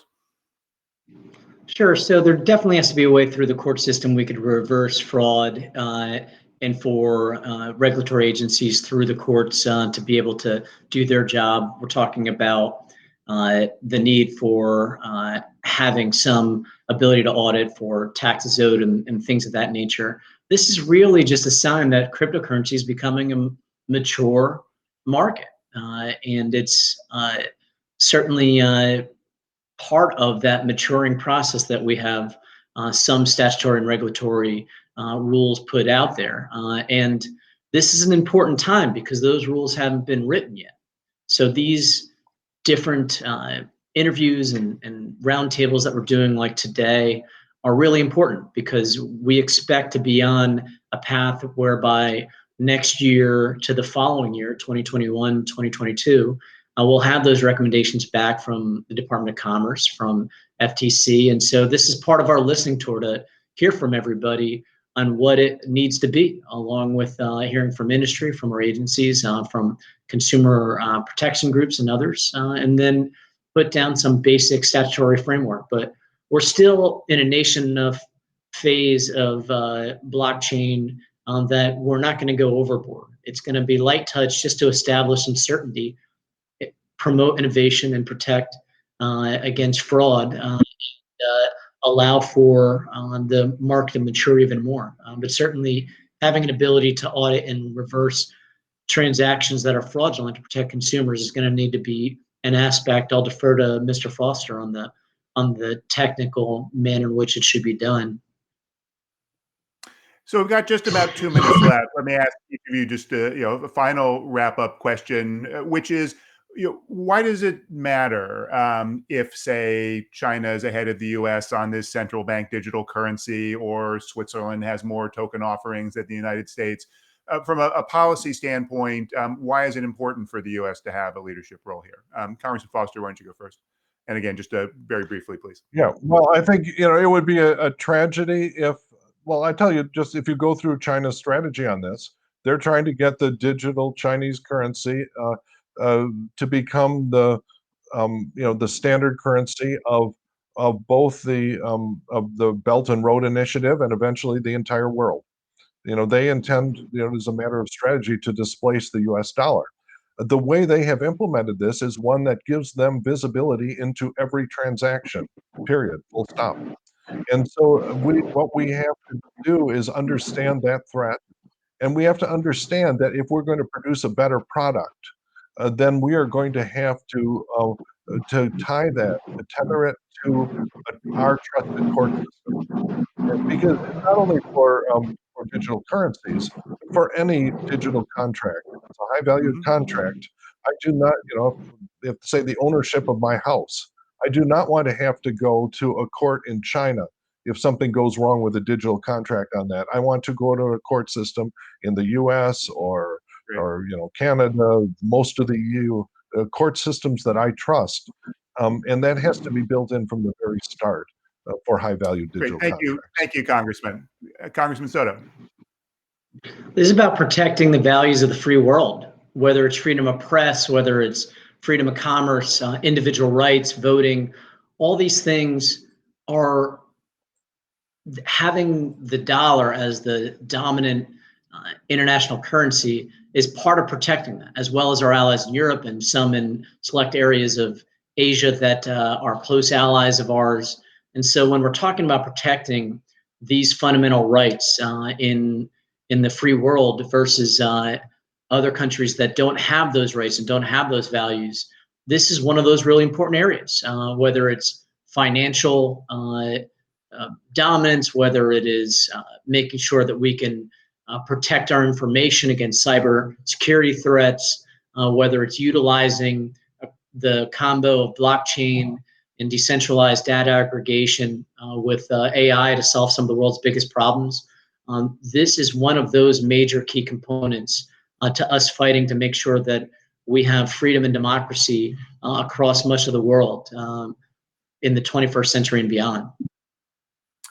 All right. Well, thank you both so much for your time and for all the work that you've been doing in this area. We could go on a lot more on all these questions, but hopefully for everyone out there, this has been valuable. And again, keep up all your work in these areas, both of you. Thanks so much. Thank you.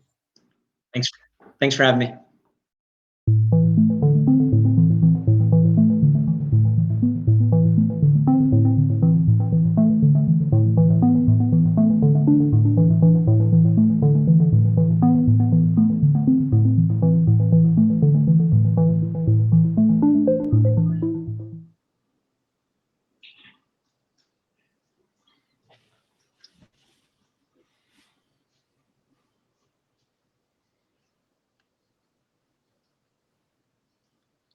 Great. Hello, my name is Scott Onder. I'm the Senior Managing Director of Mercy Corps Ventures. We're here today to talk about an NGO that's getting into last mile crypto.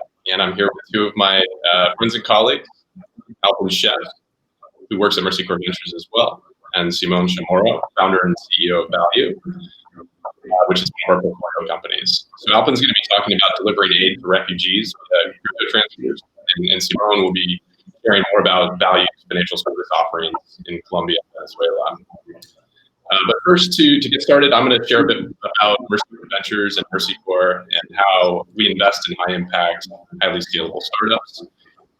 We're working with startups that are delivering solutions to people living in fragile frontier markets, provide value-added support to portfolio companies, and we forge strategic partnerships through pilots and other collaborations with these companies as they tailor their products to the needs of underserved people in developing markets.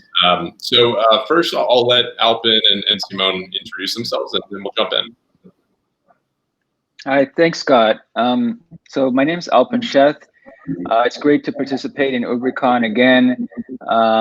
This year, I'm Senior Technologist for Financial Innovation at Mercy Corps Ventures, and I lead our pilots, research, and learning for digital fintech, crypto, blockchain, both on the technical side and on the policy side, working with regulators, academics, and policymakers.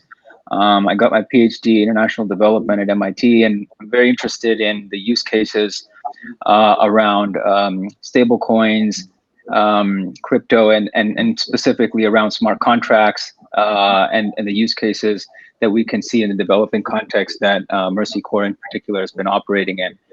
Great to meet you all. Perfect. Hey everyone, I'm Simon. I'm the CEO at Value. And we are a fintech company that uses cryptocurrency targeting the Latin American market, specifically Venezuela and Colombia. And through following the Venezuelan diaspora, we hope to also expand our services to the whole region. And I'm passionate, I would say, about seamless crypto adoption. I usually put it in those words because I was born in Venezuela and I have seen the complete disaster of collapsing economies firsthand. And so we're working hard to help people access cryptocurrencies and more safe financial services.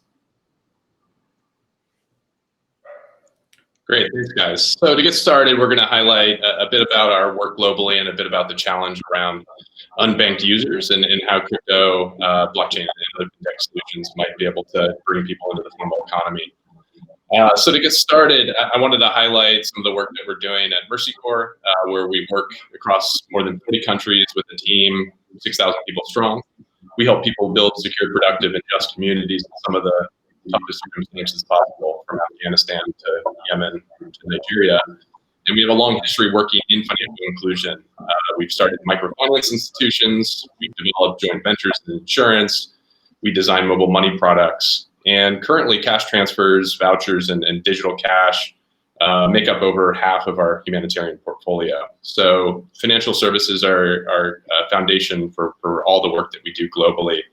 And our impact investing arm, Mercy Corps Ventures, focuses on providing inclusive fintech, crypto, and blockchain startups with capital so that they can scale their solutions. And then we pilot with them to test those solutions and tailor them to unbanked people. So before we get into that, I wanted to talk through, the problem at hand here, which many of you understand very well, which is that the global financial system is antiquated. It's not designed to serve the needs of the most vulnerable people on the planet. 1.7 billion people are completely unbanked. Hundreds of millions more are underbanked, and this means they lack access to the most basic building blocks of prosperity: bank accounts, savings, a range of other financial services that we take for granted.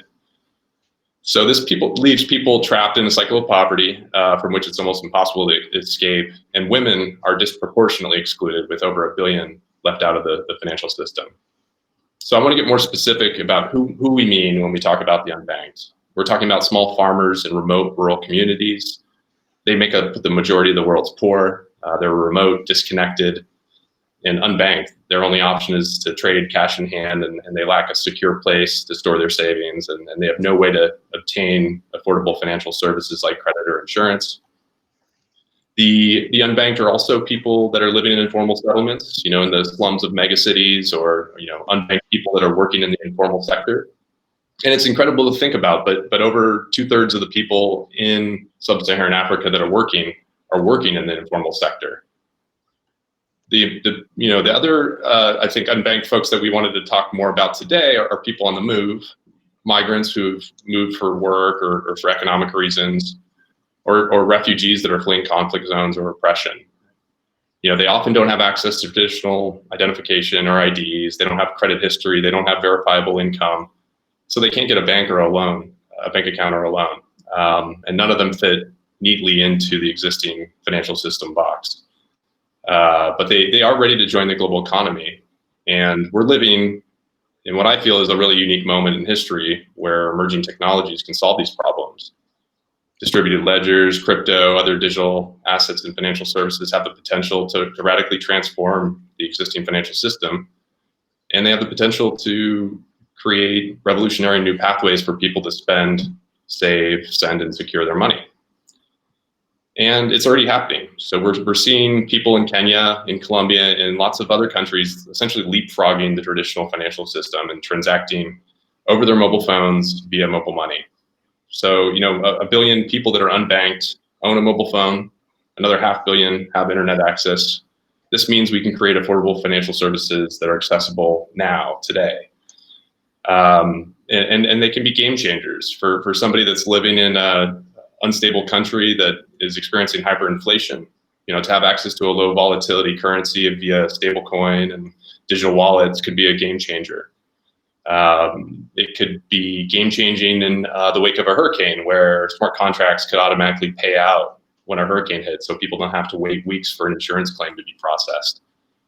It can also change philanthropy as well. As I was mentioning earlier, Mercy Corps does a great deal of our humanitarian work via direct cash transfers. And essentially those cash transfers could become digital, they could be coupled with smart contracts, and they could be the first step for an unbanked person to build a transaction history and eventually navigate to a range of financial services like loans or microinsurance and much more. So I'm optimistic, and seeing entrepreneurs like Simone at Value doing incredible work creating solutions for unbanked people in Latin America just really, to me, makes it feel like we're at a tipping point here, at an inflection point where a lot of great solutions can be developed. So I want to hand it over to Simone to talk about some of the solutions that Value is developing in Venezuela and Colombia.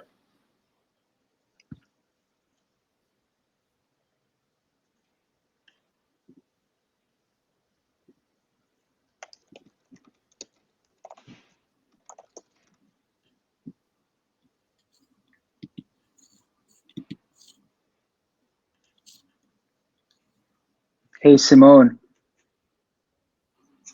Sorry, I think you might be on mute. Oh, I think me. Sorry, everybody. Yeah. So thank you, Scott. I want to start with a quick thing. Scott mentioned briefly financial prosperity, and that's something that we're deeply passionate about in Value, and we're constantly understanding what does that really mean. And for us, growing up in Venezuela in an emerging economy that used to be a rich country, but then it became quickly a hyperinflationary economy. And even further than the hyperinflationary problems and the monetary policies, money is in general hard for most of the people. There's no good education, financial education, even in the best schools. And so we think that money should be easy, and that money should be strong, that should be safe, that people should have the ability to, do whatever they want with their money, and take it cross borders. So I think we can start there, right? Like that, the vision for Value is really enabling financial prosperity through making money accessible and easy, and giving optionality to people, both in fiat and in crypto. And so at Value, my personal story is that, like I was mentioning before, I grew up in Venezuela. I learned about crypto in 2014 through Ethereum for the first time. And I just felt passionate about how crypto is a much better financial infrastructure than the one we currently have. And when I came back to Latin America after working in the United States for a little bit, I worked for 2 large startups. I quickly learned how to create fast scaling companies. And I was looking for opportunities to do something related to crypto and in Venezuela, until we found that our hypothesis back in 2018 that Venezuela needed to get dollarized, because hyperinflation was reaching levels that were never seen before, and so our hypothesis proved correct in 2019, and we thought that the best ways to dollarize Venezuela was through stable coins or crypto dollars, a stable asset that is pegged to the US dollar. But then we started looking further down this problem through the whole region, and we understood that while Venezuela and Argentina are the only 2 countries with hyperinflationary economies down here, the other economies which are stronger, like Colombia, Venezuela, Mexico, are still going through very tough macroeconomic scenarios. And COVID has just proven us correct. We've lived through a more than 20% devaluation in each and every Latin American country this year. And we are countries that import a lot of stuff. We import a lot, way more than we export, and we export usually primary commodities and foods. So we're in general countries, and we have not made the investments in the past 20 years in education and in the technologies to actually be competitive as a region. So we're at a state where we really need optionality. We really think that the region needs to democratize the access to dollars. So we thought that the best ways to dollarize the whole region was actually through the Venezuelan diaspora, because not only we can help migrants that are now living in every other Latin American country access financial services wherever they arrive to, in Colombia, hopefully soon in Peru as well, Ecuador, Chile. But we can also help them send this money back to their families in the form of dollars. So we're using remittances as a vehicle for injecting liquidity into a collapsing economy such as Venezuela. And now, for the first time in 20 years, their families in Venezuela can access assets that are stable, they're not losing value, they're actually appreciating against the local fiat.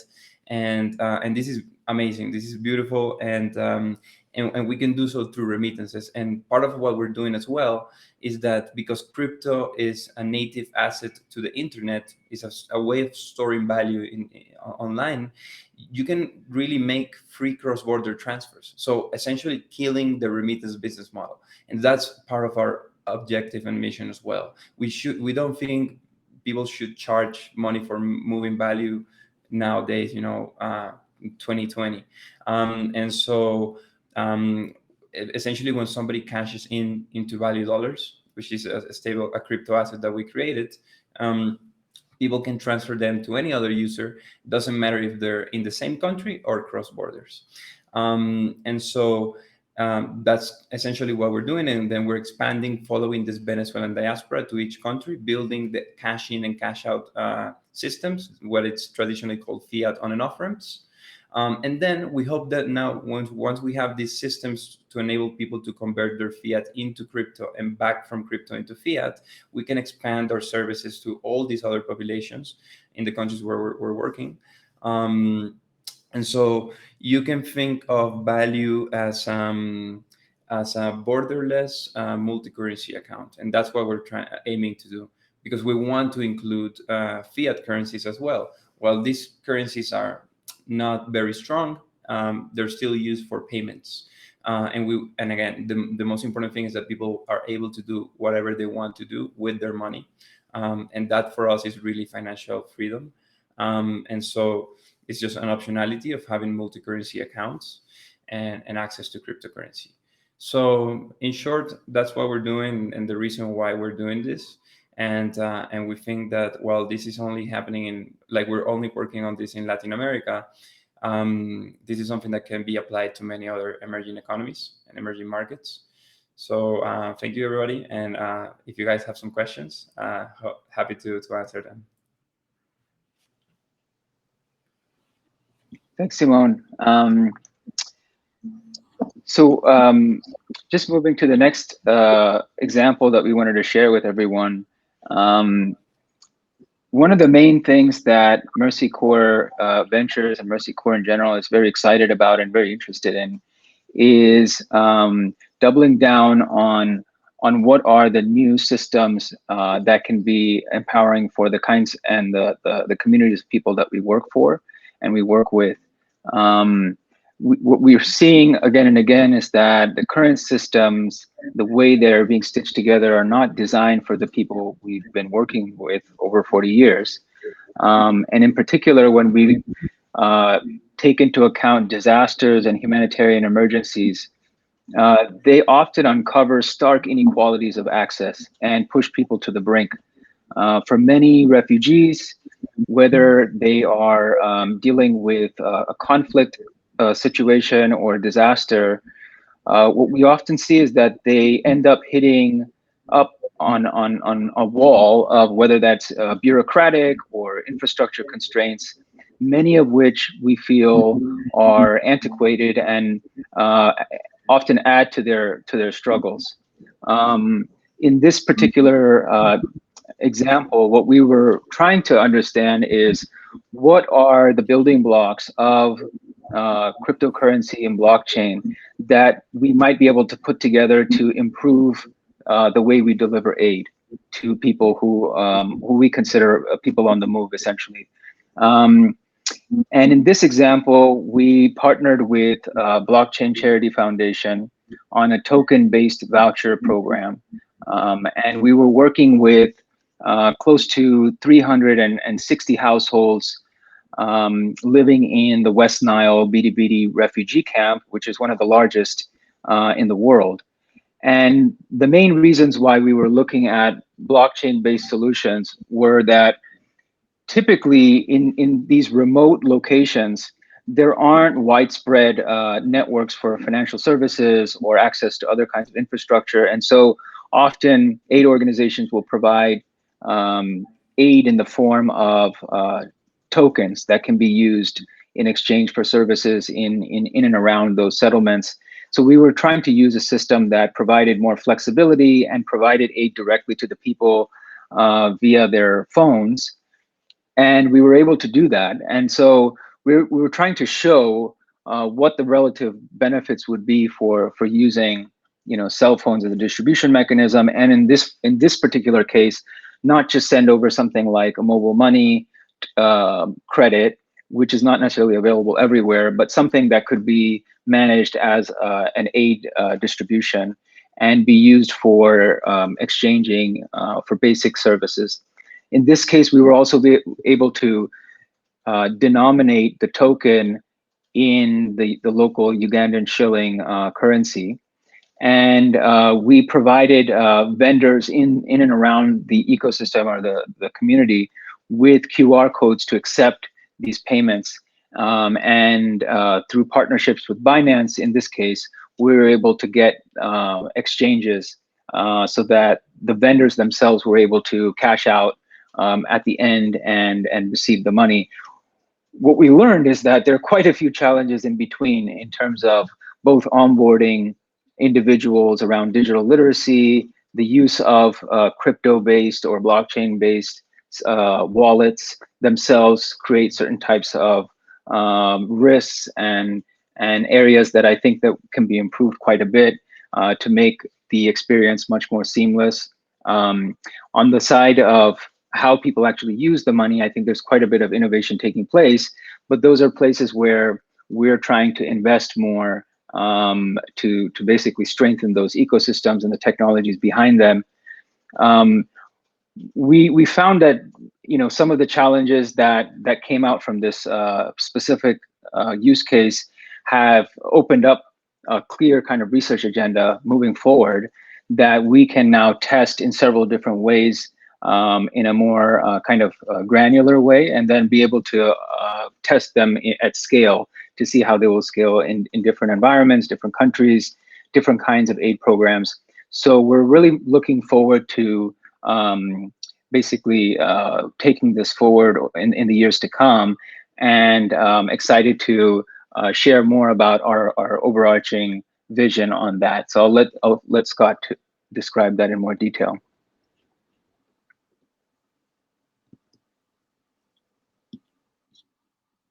Great, thank you, Alpin.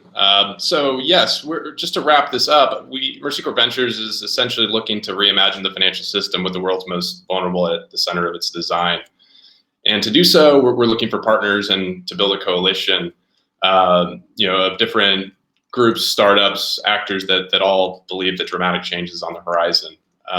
So to do that, we're going to be investing in more startups and looking to invest in their growth and their ability to scale financial services for the poor. We're also going to be piloting innovative, responsible solutions and testing them out in fragile frontier market use cases, and in some cases, humanitarian use cases. So really looking forward to having a question and answer session here now, and invite you all to jump in with any questions that you might have.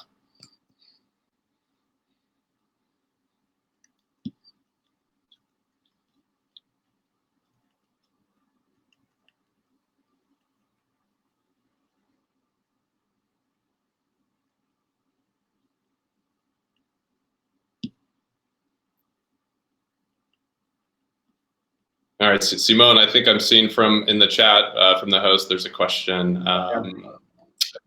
about remittances and how they've been massively overpriced until now. So getting the cost of consumers down to zero is an ambitious target. How long do you think this will take? Is it scalable, and who will pay the true costs of enabling remittances, i.e. the infrastructure, the security, the KYC, customer service, and so on? Right.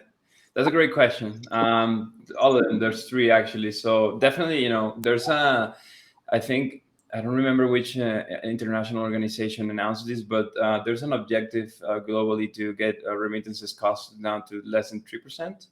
And we think it can be lower in reality. So it should be zero, like moving value from one place to another, right? Like if you want to convert one currency for another one, maybe there's a cost in that transaction. But when you want to move value from one place to the other, the way we're doing this is by giving access to these cryptocurrencies to people in two places, that can be in two different countries.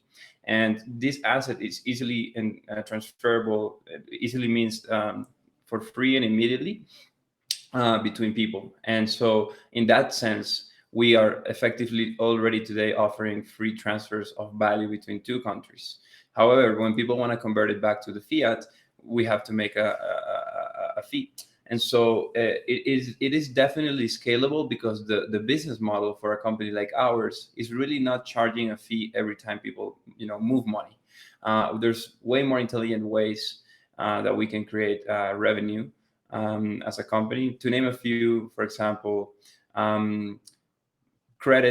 microcredits is something that, you know, migrants and people in Latin America, unbanked people, are usually alienated from. But through cryptocurrency and through simple financial services, we can give access to microcredits. So we're using basically these savings accounts or this savings product as a hook, and free remittances as a hook to acquire users and to create a massive user base. Where, in very kind of like colloquial words, like, if we cannot make money with a large user base, then we're not good enough. And so there should be, like I was saying, smarter ways to do this in a scalable way. And so there's cost in infrastructure, in cybersecurity, yes, that can be covered with other revenue models. And just to name another thing that, you know, companies, I think we should start to do, is to apply artificial intelligence and to start developing a lot of these systems yourself. We make the decision to build our own KYC systems instead of using third parties that are super expensive, because we think that third parties KYCs might alienate some people, for once, and secondly,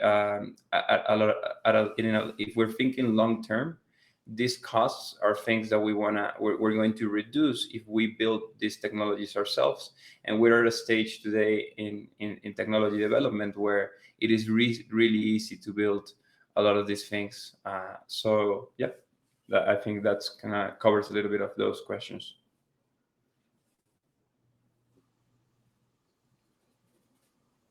Great. I'm seeing one other question here, asking if you could elaborate on the risks associated with using a wallet. And Simon, you've done that to some extent. Anything to add there? Yeah. So the risks, the most important risk for managing people's money is the principal and custody risk in Treasury. Somebody that tells you that they have is really expensive to manage principal and custody risk correctly, because the best way to do so is by having a big insurance fund or over-collateralizing your assets. And that can be done. That can be done with good revenue models that you start to put a little bit of your revenue into insurance funds and over-collateralizing what you have. But that is, again, that is really expensive. But if you don't do that, the principal and custody risk is large, which is relying on third parties that are essentially providing technologies or different places where you're keeping people's money, and that is prone to hackers, to hacks if those places don't have insurance, and so. But all the other risks are simple to manage and to hedge those risks for our users.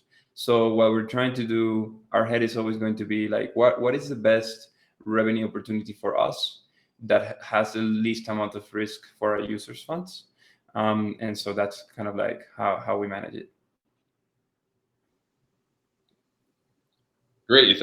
Thanks, Simon. And Alpin, if I could actually pass the same question over to you. So what are the risks associated with using a wallet in some of the humanitarian use cases, like the one you were describing in Uganda with refugees in the West Nile? Sure. Yeah, I think some of the problems that we've seen come up has to do with a question, some areas around literacy and the ability of people to manage their own wallets on their devices. Some of the assumptions don't necessarily hold. For instance, sometimes people are sharing a device, and so when you intend to give value to one person, you have to ensure that that's the person that has control of the actual device that you're sending the funds to. So part of it just has to do with, does that person have access to the device, and when they need to, sign in or move funds, what are the security features related to that? Do they understand them? What we've noticed is that some of the crypto-based onboarding processes can be a little bit more complex, and maybe there are ways to simplify them or alternative ways to onboard people And we're seeing innovation in this area as far as account recovery procedures, i.e., like if you lose access to a particular code or two-factor or another mechanism, that there might be other possibly social ways to reconstruct someone's account balance.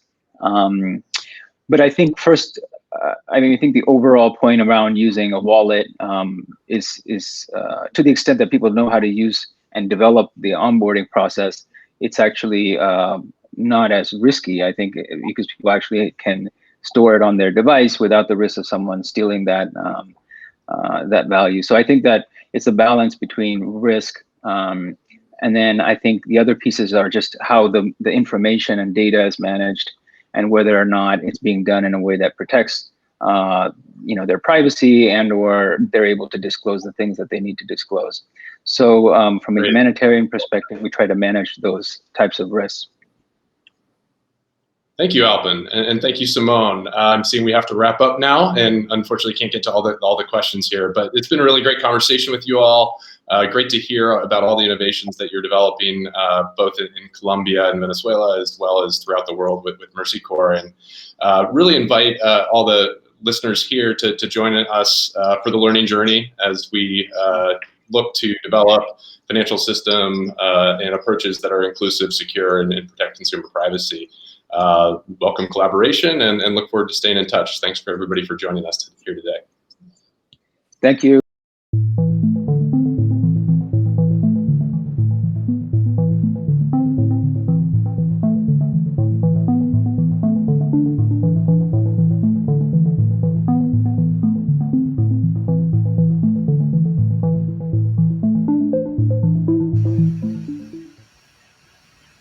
Hello. My name is Anjum Khurshid. I'm the Director of Data Integration and a faculty in the Department of Population Health, the Dell Medical School, the University of Texas at Austin. And my name is Daniel Harrell, and I'm a project manager assisting in this research group study. Okay. So first of all, I want to thank you, UBRI, for hosting this very useful meeting, and also to include the applications of blockchain in healthcare and other social sectors. We will cover this topic as a tag team between myself and my colleague Daniel, and we will describe a secure digital patient ID system that we have been working on using blockchain technology. I also want to recognize a larger interdisciplinary team from the University of Texas, representing schools of information, engineering, and business, and students who have been part of this project. So first let me share what problems we are trying to solve and why we chose blockchain technology to develop this system. In the United States, we have spent literally billions of dollars over the last few decades to adopt health IT and convert paper records into digital records. And today, almost 96% hospitals, almost 90% physician practices are using electronic medical records. Yet these records are siloed and held in databases by each hospital and physician clinic, resulting in a fragmented data system, which is not necessarily always available at the point of delivery of care. So the front door or first step in combining those data from different places and to trigger the billing, payments, care, is often the proof of identity of the patient, so that correct records are being looked at, appropriate medications are being prescribed, and patient safety concerns are considered. Because patient data are stored by service providers, hospitals and clinics, patients do not have ready access to their own medical data often. And they have to struggle to get all their medical information together when they move locations or go to a new doctor. So much so that, Congress had to pass a law in 2016 called the 21st Century Cures Act to mandate that patients should have access to their records without special effort. Yet this is not something that is going to happen in the immediate future because of a host of reasons that we will not go into today. And finally, as a result of this fragmentation of data and lack of trust in sharing information across the health systems, patient consent has become a barrier in better care and clinical research because of the legal and regulatory conditions that have been imposed to protect privacy and security of data, despite the fact that everyone agrees that data should only be shared with the approval of the patient because they are the real owners of this data. So we got involved in this effort because we partnered with the city of Austin to figure out how to provide coordinated care and help the homeless in the city who often lose their identity, have medical records in multiple cities and states, and require emergency care because of their particular situation. And in working on that platform, we realized that there was no blockchain-based system that we could readily implement because the solution is not just technological or clinical, but we had to understand legal, social, ethical, business concerns in order to implement a real-world public system. So we have been working on developing a MediLinker system that can allow patients to prove their identity without having to carry it from place to place in a trusted system, get control over their information, give and withdraw consent easily, and share their information without having to share all or none, and to make it auditable, secure, and confidential. So currently, next slide. Currently, that information, as you see on the screen, is held in silos of hospital A, hospital B, clinic, and EMS, and somewhere else. And if someone loses any of those cards or identities that they show for getting these services, they cannot get these services or cannot get the information together from these different silos. So our concept was that by connecting this information in a blockchain trusted system, where patients keep their personal information on their devices or wallets, while the public DIDs and identifiers are for the relevant information are available on the blockchain, and it will allow for bringing the silos together while bridging the silos together while creating a patient-centric system that protects privacy and gives control to the patient. So the identifiers remain on the chain, while off the chain and on the patient's own wallet is all the personal information that is linked through the chain. So whether it's their health ID or medical records or their insurance or credit card information. So that is the overall system that we were trying to set up. Next. And so the system was designed in a way, the workflow of the system in a clinic would be when a patient comes in this case, Alice, they check into a clinic. They use the MediLinker app on their phone to register to a clinic by sharing her profile electronically. And then for confirmation, we'll show her government-issued ID. The clinic will verify that information and confirm it for her on her wallet to have verified credentials then. So this is the first step. And it's not very different from how it happens in a clinic today, except for the last part where the verification is then available to the patient on their own wallet. It's actually the second visit where things will start happening differently.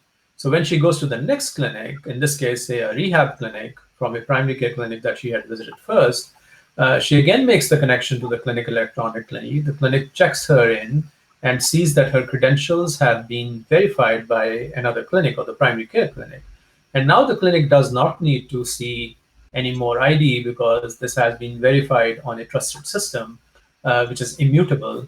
And this could actually potentially solve many existing problems, not only for the homeless, but overall to improve the system of data and consent management in both social and healthcare services. Next slide. So we will also demonstrate how this actually works. But in order to test this and in not to take the risk of using actual patients' data without having solved some of the legal and regulatory conditions or requirements, we basically simulated an environment where we could test these applications using students on campus, as patient creating their avatars, and then having scenarios that were described in clinical scenarios of enrolling into a clinic, enrolling into a second clinic, consenting, sharing that information, and removing consent if they wanted to, or changing their information, and also to join a clinical research project. So now Daniel will provide you further details of how we developed and tested the system. Daniel? Thank you, Anjum. So as Anjum described, our MetaLinker app is a digital wallet with a health identity.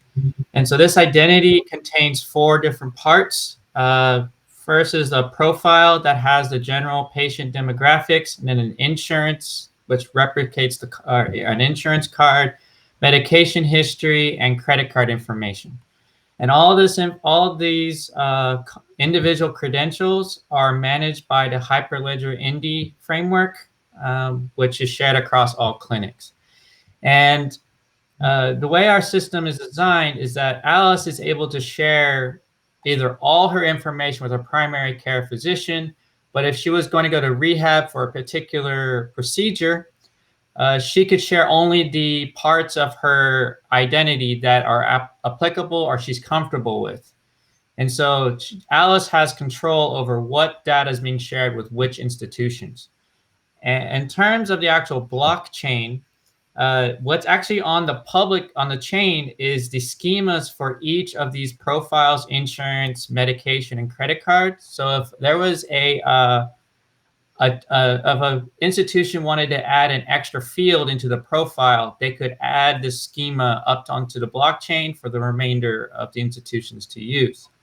But also the DIDs, or decentralized identifiers, are stored on the chain, which allows for either patients or clinicians to begin communication. But all her actual information is locally stored on her wallet.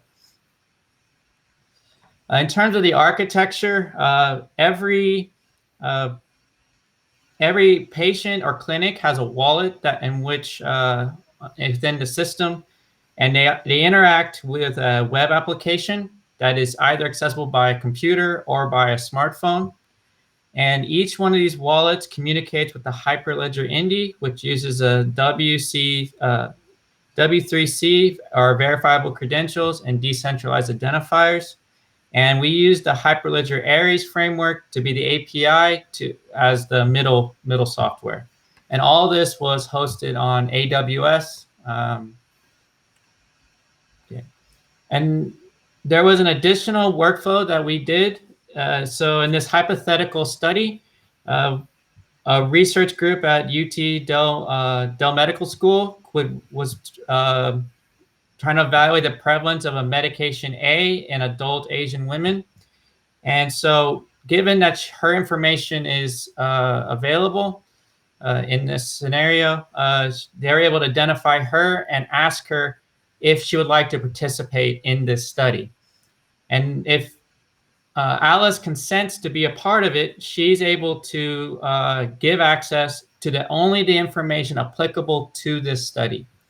Now, down the road, if she either doesn't feel comfortable or would like to just withdraw from the study, she's able to revoke that information, which prevents this data from being accessible in this research group and revoking that consent. Now, on a paper level, when we normally do this, we have to find the actual piece of paper and write revoke on it, and then have a IT specialist remove that data. In this case, the patient is the one who's in control of where her data is being used. So I'm going to do a short demo of MetaLinker. There's a 3-step process that we always have to do, which is establishing a connection between Alice and the clinic, creating a profile, and then sharing that information. So in the current configuration, Alice is on the left and the community clinic is on the right. I've already pre-populated her profile, but she has a connection with Community Clinic. And then when she saves this information gets sent to the Community Clinic for their approval. And so if we look at her profile, it's currently titled as pending. So after they compare this to her ID, they see that everything is correct. They can issue her a credential, which gives a stamp of approval that this information has been verified. So now when she reloads, the information is now issued, and this digital identity is available to be shared across other institutions. So if we go, so what Alice can do now is share. She can either share all her information if she wished with Community Clinic. And so if she checks in, if we look at Alice, and in Community Clinic, all her information has been shared, which are being, now she can get her treatment. So it's here. But let's say that she only wants to share a certain subset, for instance, only her first and last name. She checks in.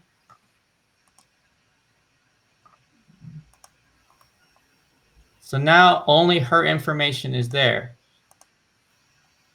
And if we reload,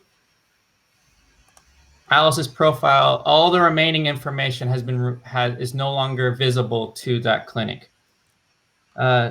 She also can, one second. Alice is also able to audit and view how her information is currently being shared across different institutions. And if she wants, let's say something happened at Community Clinic and she wanted to revoke that access, she's able to do so.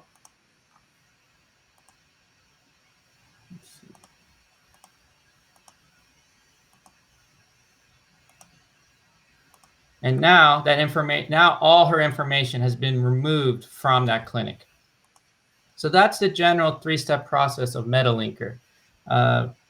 So patients are able to control how their data is being used.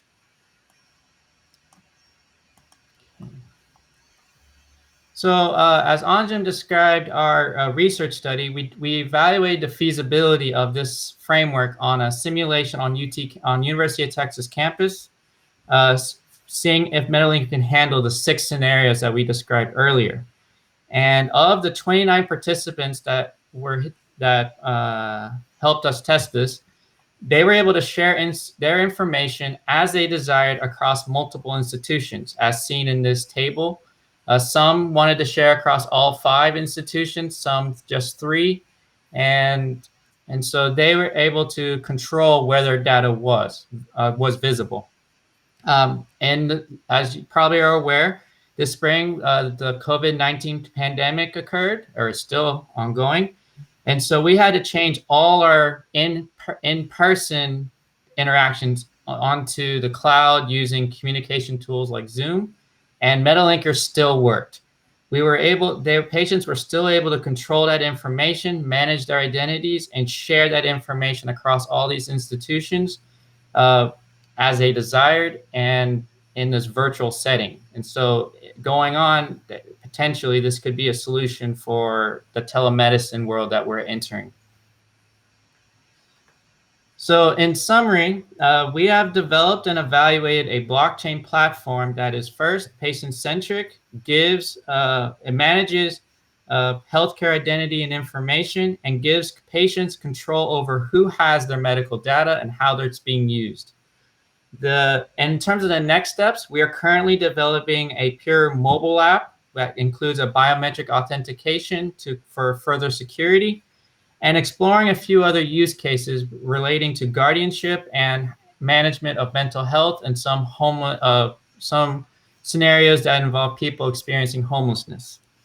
Last, we'd like to bring up is that this type of project is not just a healthcare project. It has to have a multidisciplinary approach involving healthcare specialists, IT, and technical development, as well as folks who can evaluate ethical issues, regulatory compliance, and UI interactions for patient adoption.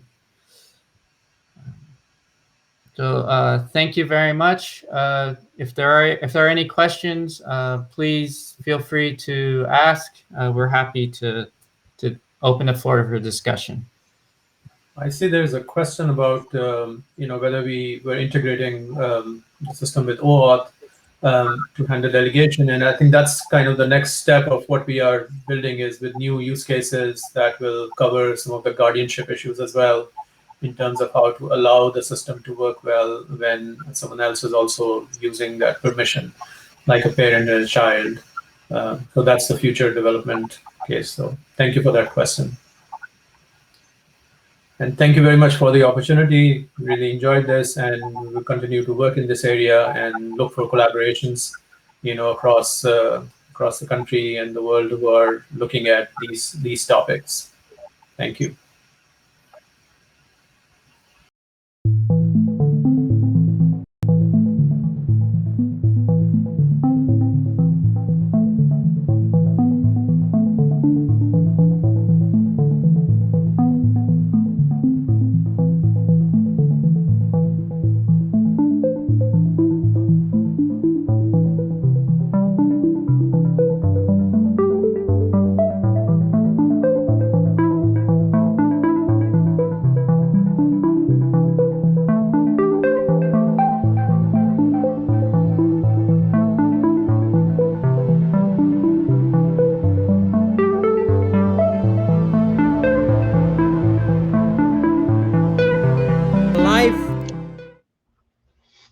Good afternoon. It is my pleasure to be here in front of a crowd of people that truly know what cryptocurrencies are about and are looking at interesting and innovative applications for them. Today I'm going to talk about Bolt. This is a new system that is about building on local trust to solve traditional lending market failures. This is joint work with a ton of really great students. Let me give you a brief introduction to Bolt. Imagine that Alice has a local following in the community. She has a bakery, and she decides she needs to raise some money, either to expand, to get some new appliances, or maybe just to have some money around for a rainy day or a pandemic. So she taps into her local community and sells bolts or digital gift cards. You can think of them that way. And so here we have somebody who has decided to give Alice $10 US for 10 Alice bolts, which can potentially pay interest or not, depending on how easy it is for Alice to entice people to buy her bolts. All the transactions that happen on Bolt are recorded on a ledger, like for instance that Alice minted $10 worth of Alice bolts, and then Alice transferred some to Charlie. So now Charlie has some Alice bolts. What does he do with them? Well, first of all, he can hold on to it the way you would with a traditional gift card. Of course, it might be accumulating interest. He can go to Alice's and spend it there, again, like a traditional gift card. But he can also potentially use it at anybody's store who is on the Bolt system. So for instance, he could go to Bob's hardware store and buy something at Bob's hardware store with his Alice bolts. So this is the key aspect of Bolt that differentiates it from traditional lending instruments. Bolts are easily tradable with other people besides the original issuer. So now the question is, of course, why would Bob accept Alice bolts? And the answer is really quite simple. He believes other people will take them. And that's really all it takes. If Bob believes other people will take the Alice bolts, then they're just as good to him as money. So let's really examine this a little more closely. So traditionally, money is, to make it work, requires it for it to be a metric of value or a store of value. It gives us a method of accounting, and it's a medium of exchange. Okay, and so as long as people are taking the money, then we believe that it's transferable, and that gives us the ability to exchange it. Today's money outside of this conference and the crypto community is a static token backed by the state, which is sort of boring. But remember, it has no intrinsic value. So with crypto and cryptocurrencies and public ledgers, we can harness the reputation of individuals and use computation and networks to essentially create a new form of money. And that's what the goal of Bolt is, essentially to monetize IOUs or monetize gift cards. So before I go into more details about the Bolt system and convince you, hopefully, that bolts would be very liquid in a community, I want to give you some previous sort of historical references long before cryptocurrencies were invented about how reputation made it sort of fundamentally possible to turn something with no intrinsic value into useful currency. So in Ireland in the 60s and 70s, there were three crises with the banking system causing it to close. When this happened, more than 80% of the liquidity in Ireland disappeared. Checks couldn't be deposited or closed or nothing. But it ended up that people used checks that they couldn't deposit, nor could they check to see how much was in the account as if it was money. Someone would write a check, determine whether it was good, and if it was determined to be good, then it was used like cash. And so how did they determine things were good? Well, in Ireland, it was a close-knit community and everyone hung out at the pub. And so you'd go to the pub owner where the person who drew the check from and say, is John a good guy? And the pub owner would say, yep, acted as a reputation authority. And once that happened, that piece of paper was essentially used as currency for the next few months.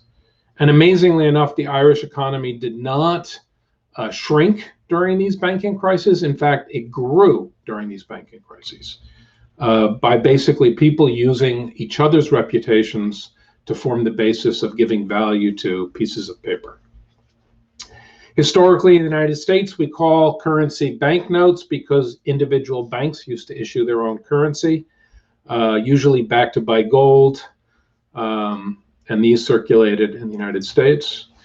There also has been a long history of local currencies where communities would issue their own scrip or a local currency and they would trade and be used in that community. So examples in the United States are like Berkshires, which are used in the Berkshires, the Tenino Washington wooden currency, which was originally issued during the Great Depression to help people out and keep that community going. And they actually, since the pandemic started, reissued these to give them to people of need, and local merchants accept them because the local government said that they would take them in April when people had to pay their taxes. So Bolt is an example of one of these local currencies, but it's a digital example on the gift card, on the ledger. Okay, and so people issue their own bolts, or businesses issue their own bolts. And the question is then, will people accept it? So who will accept Seth bolts? Well, I certainly have to accept them if someone's doing business with me. That's the essential rule of the system. And anyone who expects to trade with me is likely to accept it because they know I have to accept it. And so the people in my community and everyone who's going to trade with them are likely to accept it. And obviously, the further out you go in the graph of trading, the less likely people will be to accept it. And people will have to essentially come up with their own risk tolerance. But because every transaction is on the ledger, we have a way to evaluate essentially the liquidity or tradability of an individual bolt. And as soon as we know people are willing to accept it, then it's a currency. Okay, but it's not a static token, it's a smart contract essentially. So it also has a means to reduce risk. And because we're all members of lots of different communities, we expect that once Bolt is adopted, there will be a fairly large trading graph that will allow this currency to trade from community to community. Essentially, what we're doing is using the public ledger and some machine learning based algorithms to look at the transactions on the ledger and replace the Irish publican as a distributed reputation authority.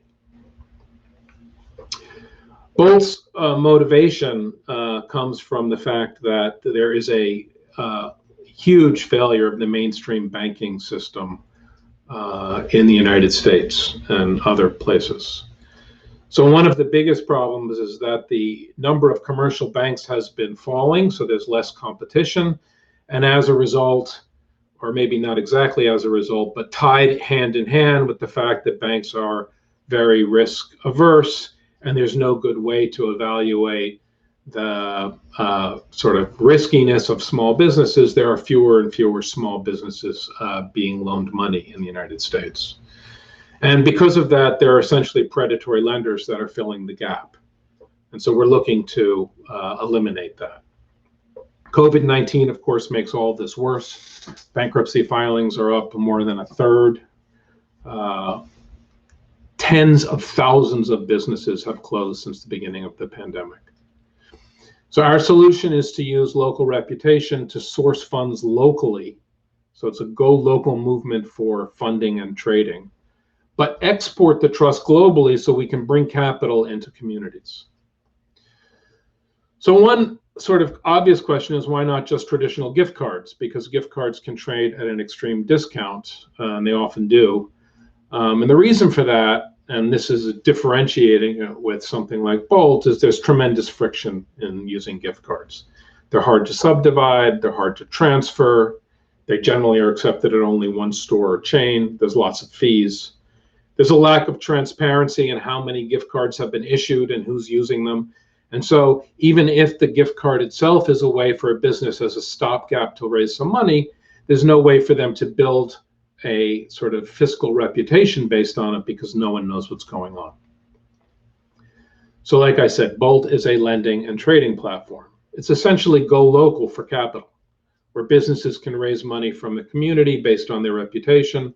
Customers in that community can use Bolts to buy goods and services from their local businesses or anyone in the system. And as the Bolts flow around a community, it creates liquidity when there wasn't before. But there is this ledger that the Bolt system is sitting on top of, which keeps track of all these transactions. And a ledger by its nature is global, not local. So there's a tension in some sense between this go local funding and trading platform and the fact that the ledger itself is global. And the hope with Bolt is that the ledger data can be used to create opportunities for global investment in these local communities. So to the details here, Bolt is essentially a digital gift card that has an issuer. An issuer is just a public key, but we have a protocol where all the issuers can, if they want to, be listed in a directory where it's easy for someone to verify that that public key cryptographically securely is matched to a particular directory entry, which might have documents about the business, the story that they are putting forward to raise money, etc. It has a maturity date. So if a Bolt has already matured, we call it a certificate. In that case, the issuer must accept it for goods and services, and other people can accept it if they choose. If the Bolt has not matured yet, so its maturity date is in the future, then we call it a commitment. And in that case, the issuer can accept it, just like anyone can accept it, but they're not required to. So this is essentially a loan. There is an interest specification. It's simple interest, which accumulates daily. I'm not actually going to talk about the buyback specification, but I'd be happy to chat about it afterwards. And there is the option to make a Bolt redeemable for fiat upon maturity, so that the business owner would give back fiat currency instead of goods and services. So there's some basic protocol that you would expect to create new Bolts, to issue previously defined Bolts, to offer Bolts for sale on the ledger, and then accept those sales and trade for them, to use them to purchase for goods and services, etc. But there are also some, like 3 extra transactions in our protocol that support some really important real-world problems, or deal with some real-world problems that make this protocol particularly interesting. So, for instance, it could be that a buyer of a bolt will not want to know that the business is getting sufficient capital so that their investment is not that risky. And if they want to do that, there has to be some sort of minimum that the borrower will specify. And if enough people meet the minimum threshold, then this goes through. So we have an escrow transaction. Buyers will commit to a purchase, and they can purchase the bolts that are being offered with other bolts, including what we call a US bolt, which is essentially, you can think of it as a stable coin that is tradable for US dollars. So in that way, we can support escrow transactions on the ledger. The other real-world issue that I'll talk about before I open the session up to questions with my students is about how to reduce the risk to buyers of bolts. Okay, and this is, I think, really essential, particularly at the beginning of the system. Let's say John is in a community and he wants to support the local businesses. So he'd like to buy bolts from Alice's Bakery or Bob's Hardware store. But he's worried that any one particular store might go under, particularly, let's say, during the pandemic. So we have this transaction on the ledger called a trust line. So if Alice extends trust to Bob explicitly on the ledger for, let's say, 100 of Bob's bolts, then what Alice is saying is that she will accept Bob's bolts as if they're her own. So if someone walks into Alice's Bakery with Bob's bolts after Alice has issued trust to Bob, then she must take those bolts in exchange for goods and services. So this is a way to explicitly extend the web of trust, but it's also a way to pool risk. So imagine we have some community that wants to use the bolt system. So there might be a community organization like a development corporation or a Better Business Bureau or a church or a library or some organization. And what this organization does is it buys bolts from its members. So the organization buys some bolts from Alice and then from David and Bob and Carol. And so now all the merchants have gotten some needed capital infusion, and this community organization is holding bolts, paying 8% interest. Okay. At the same time that the community organization is buying bolts from the individual stores are issuing a trust line to the community organization. What they're stating on the ledger is that they will accept community organization bolts as if they were their own. Okay, this seems sort of backwards because the community organization just bought bolts for them, but by issuing a trust line to the community organization, now Alice, Bob, Carol, and David have all said they're going to accept community organization bolts. They've sort of created a web of trust inside their community that will help everybody along. Okay, so the businesses have raised some money. The community organization is earning 8% on their bolts, and all the merchants now have to accept community organization bolts. Okay, so now John decides he wants to actually support his local businesses. So what he does is he buys a community organization bolt, paying less interest. So let's say it's only paying 4% interest because there's less risk. Why is there less risk? Because now John has 10 community organization bolts. The community organization got back a little bit of capital, so it's replenishing its fund, okay, and it's building a reserve in case something bad happens to one of its members. And John can spend his bolts at any one of the stores that are a member of this community organization. When John does that, like he goes to David and buys $2 worth of David's shoes, he has 8 community bolts left, and David has reduced its trust line to 8 bolts, and this allows David to essentially reduce its outstanding debt. Okay, and so this is great because if Alice happened to go out of business, John's community organization bolts are still valid at all the other communities. So John has managed, the community has managed to reduce the risk to someone who's buying bolts. So the trust line is used to explicitly build trust on the ledger. And it's most important for the early adoption of Bolt because people don't know what the Bolt system, but also any new entrants to the Bolt system because they don't have a history on the ledger. It can also be used for anonymity. So Bolt is a public ledger-based digital gift card system that supports both issuing and trading of digital gift cards. It addresses the failures of mainstream banking because it's a very low overhead system for raising capital based on reputation in the local community. It supports the sort of go local movement for capital, and it creates this community where people will want to trade with each other and essentially keep the capital in their local community. And even just a few simple primitives can be used to create interesting financial instruments that reduce risk for everybody on the system. And finally, it has the ability, the potential to sort of export the trust that is built in a community out of the community so that it can raise capital in the global markets. So I want to thank you for listening. You can find more information at the URL on the screen. And I'd also like to thank the amazing students that I've been working with over the summer and this fall in building the system. And I'm happy to take questions.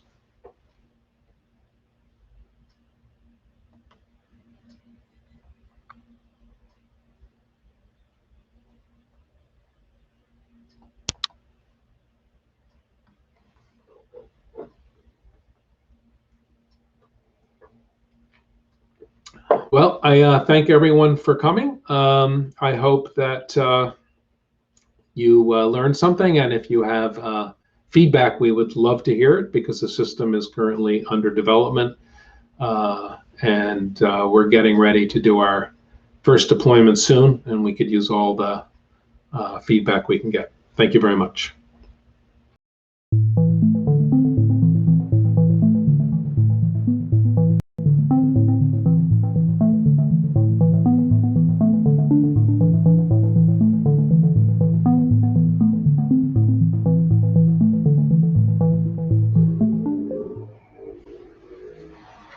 Okay, good day everyone. And I'm Marcos Simplicio. I'm an associate professor at the University of São Paulo.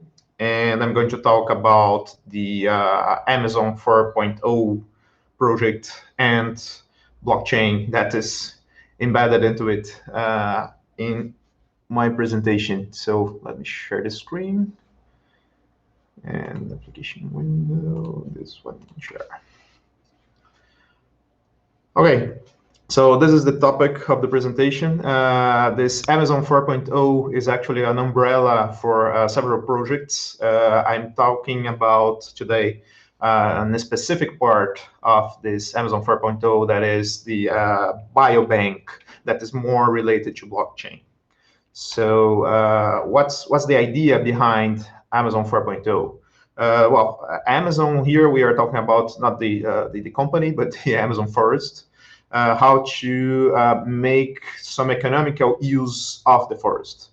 And why that? Well, because most policies so far have focused on preservation of the forest, which is great from an environmental point of view, like taking the products that can be directly extracted from the forest, like fruits and nuts and this kind of stuff.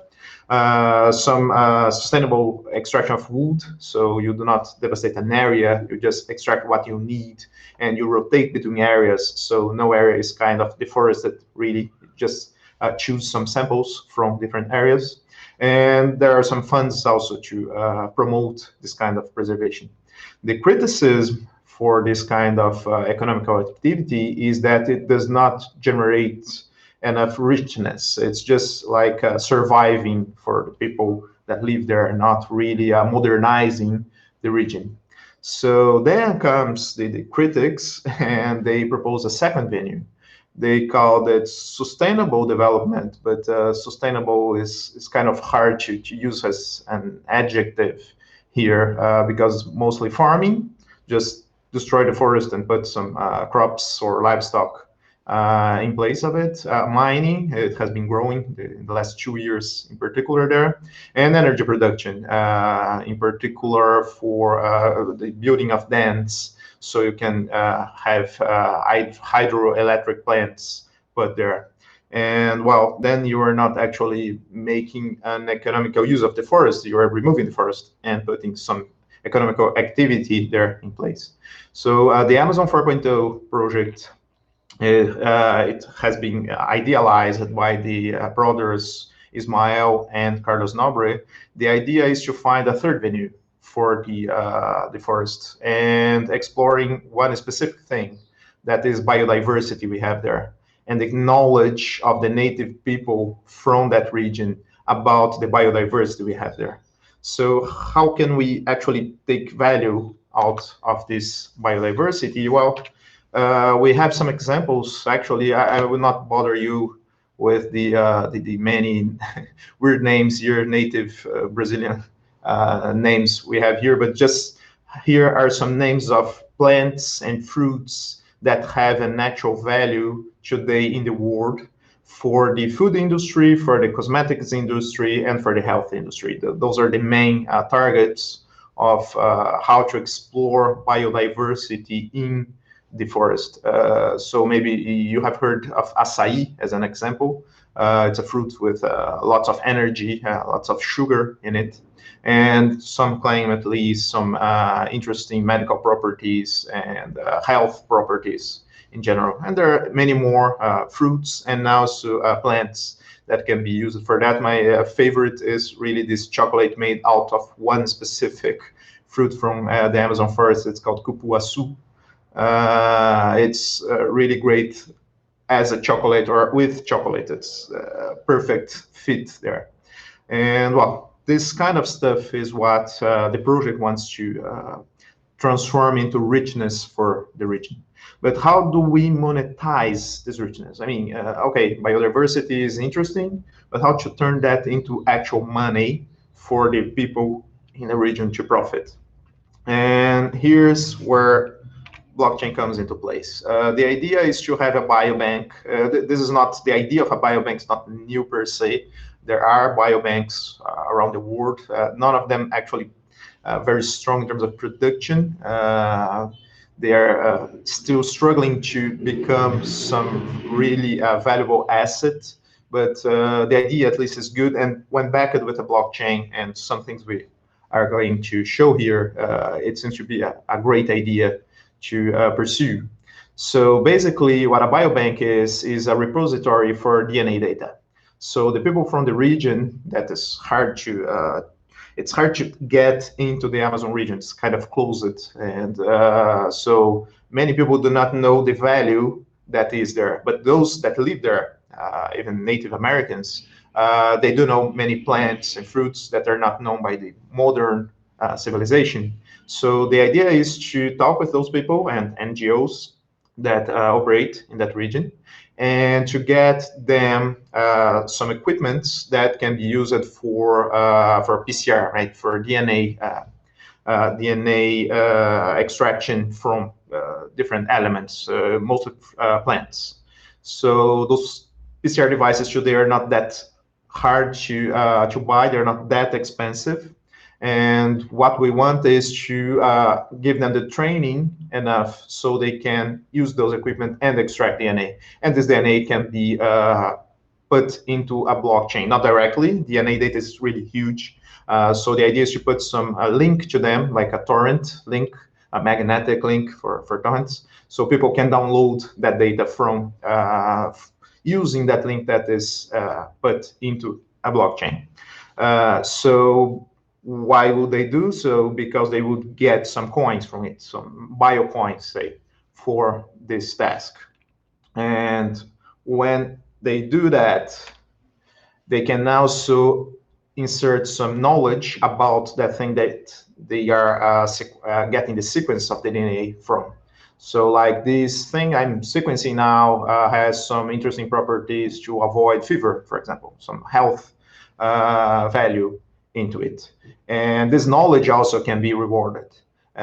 We will need some, obviously, some way to control which, how the money is paid for every input into this database. The idea is to have smart contracts also to handle that. Like the first person who enters the data can say how to share the value that will be get out of this this data, and some limits, global limits, must be placed, must be into place to regulate those contracts, of course. Otherwise, anyone can ask for anything into the platform. And then comes the second part, that is, well, raw DNA data is not that useful. You need to process it. So people can download that data with the purpose of processing it and also get value out of it. So we have processors that can download this DNA, paying for it possibly before using that raw data directly and processing it. And those that help with the download itself, the distribution of this data, could also get rewarded with some coins. And here is where the biocoins start to be interesting, because we have an exchange of this digital asset that can be done using a regular blockchain, like even XRP, Filecoin, Ethereum, or we can have a dedicated biocoin market, like a social coin, as presented in previous presentations. And now we have an economy using those coins because they do have some value behind them. People are buying this kind of stuff. So if they believe they have value, then we can use that as money in the region itself.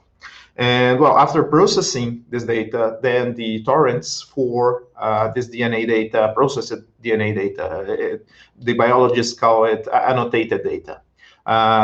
Then they can also get rewarded. Those who process the DNA can be rewarded for this usage of their processing power.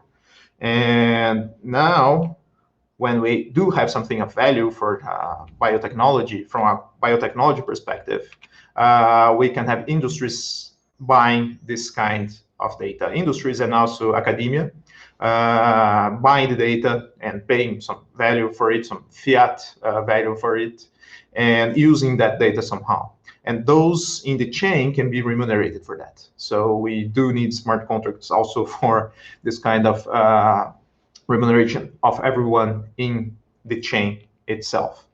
And these smart contracts can say also about the royalties, right? When some product is made out of this DNA data from the biobank, it can get kind of a seal of quality saying that, well, this is helping the community with using the biodiversity of the community and helping the forest to remain up. And the products can be also correlated to this biobank, and the royalties could be paid. Obviously, this is basically an append-only log. The goal here is to have traceability of all data that is input into the system. Obviously, it's not perfect. I mean, we are talking with the real world, so those assets can be exchanged, for example, outside of the chain. So someone, some industry may decide to download the data and build products out of it and do not remunerate anyone in the chain, for example. So kind of an IP infringement here happening. The interesting part is that by having this this chain, at least we can have, so we can say, well, this product here was bought by an industry that actually it was created by an industry that actually bought our data here. So we can kind of track the purchase of the data to the blockchain. So in case of disputes, we can discuss some IP infringement because of that. And even if the industry just gets the data directly from another one without paying anything to the chain itself, we can have similarity claims trace it back to the chain. I mean, this product here is quite similar to what we do have in the chain. We had that for like 2 years ago. So there may be an infringement here, or at least those that are part of the biobank should not pay royalties for this specific product because I mean there is prior knowledge in this chain here. And also, well, as any append on log, we need some auditors to vouch for the integrity of the whole chain. So this is the basic idea of the infrastructure we are building. The status right now is that we are trying to produce a proof of concept for this whole biobank structure. By early 2021, we expect to have this proof of concept to show to people in the region, to NGOs, to any institution like academic institutions, and have a beta deployment with some partners by 2022. That's at least the goal. Let's see if really we can get those deadlines done. And also possibly the government could help. Actually, the Brazilian vice president said like 1 month ago that he wanted to explore biodiversity as a way to create value out of the Amazon forest. Not sure if it was just a speech or really there was some intent behind that idea, but let's see. And also we are trying to get money out of the Brazilian Development Bank for this project and also other creative labs, they are being called, focusing on specific products from the Amazon region, like Brazilian nuts, for example. And of course, UBRI support is helping a lot to engage students. And for this proof of concept in particular, it's really great. So thank you for watching. And that's it, what I had for today with 1 minute left, I think.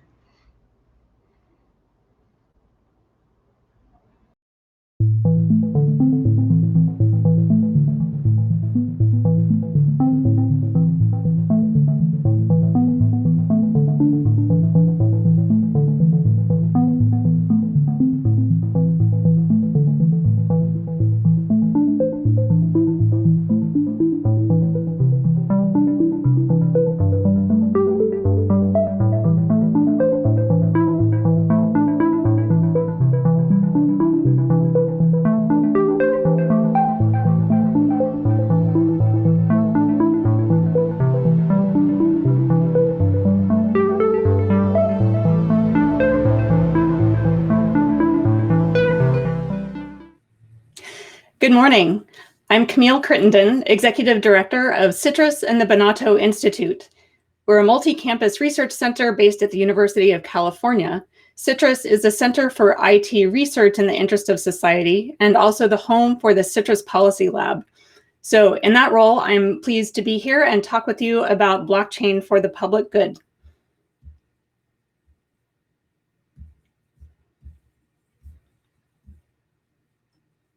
I appreciate the chance to join the conference today. So let me just go over what I plan to talk with you about in the next 15 minutes or so. I was privileged to lead the California Blockchain Working Group over the past year. So I'll give you a little bit more information about the background on that group, the recommendations that we ended up providing to the California legislature, and the final outcomes. After that, I'll dive into one particular use case of potentially using blockchain for managing care and services for the homeless or unhoused, and then leave you with a few questions for future research and policy considerations.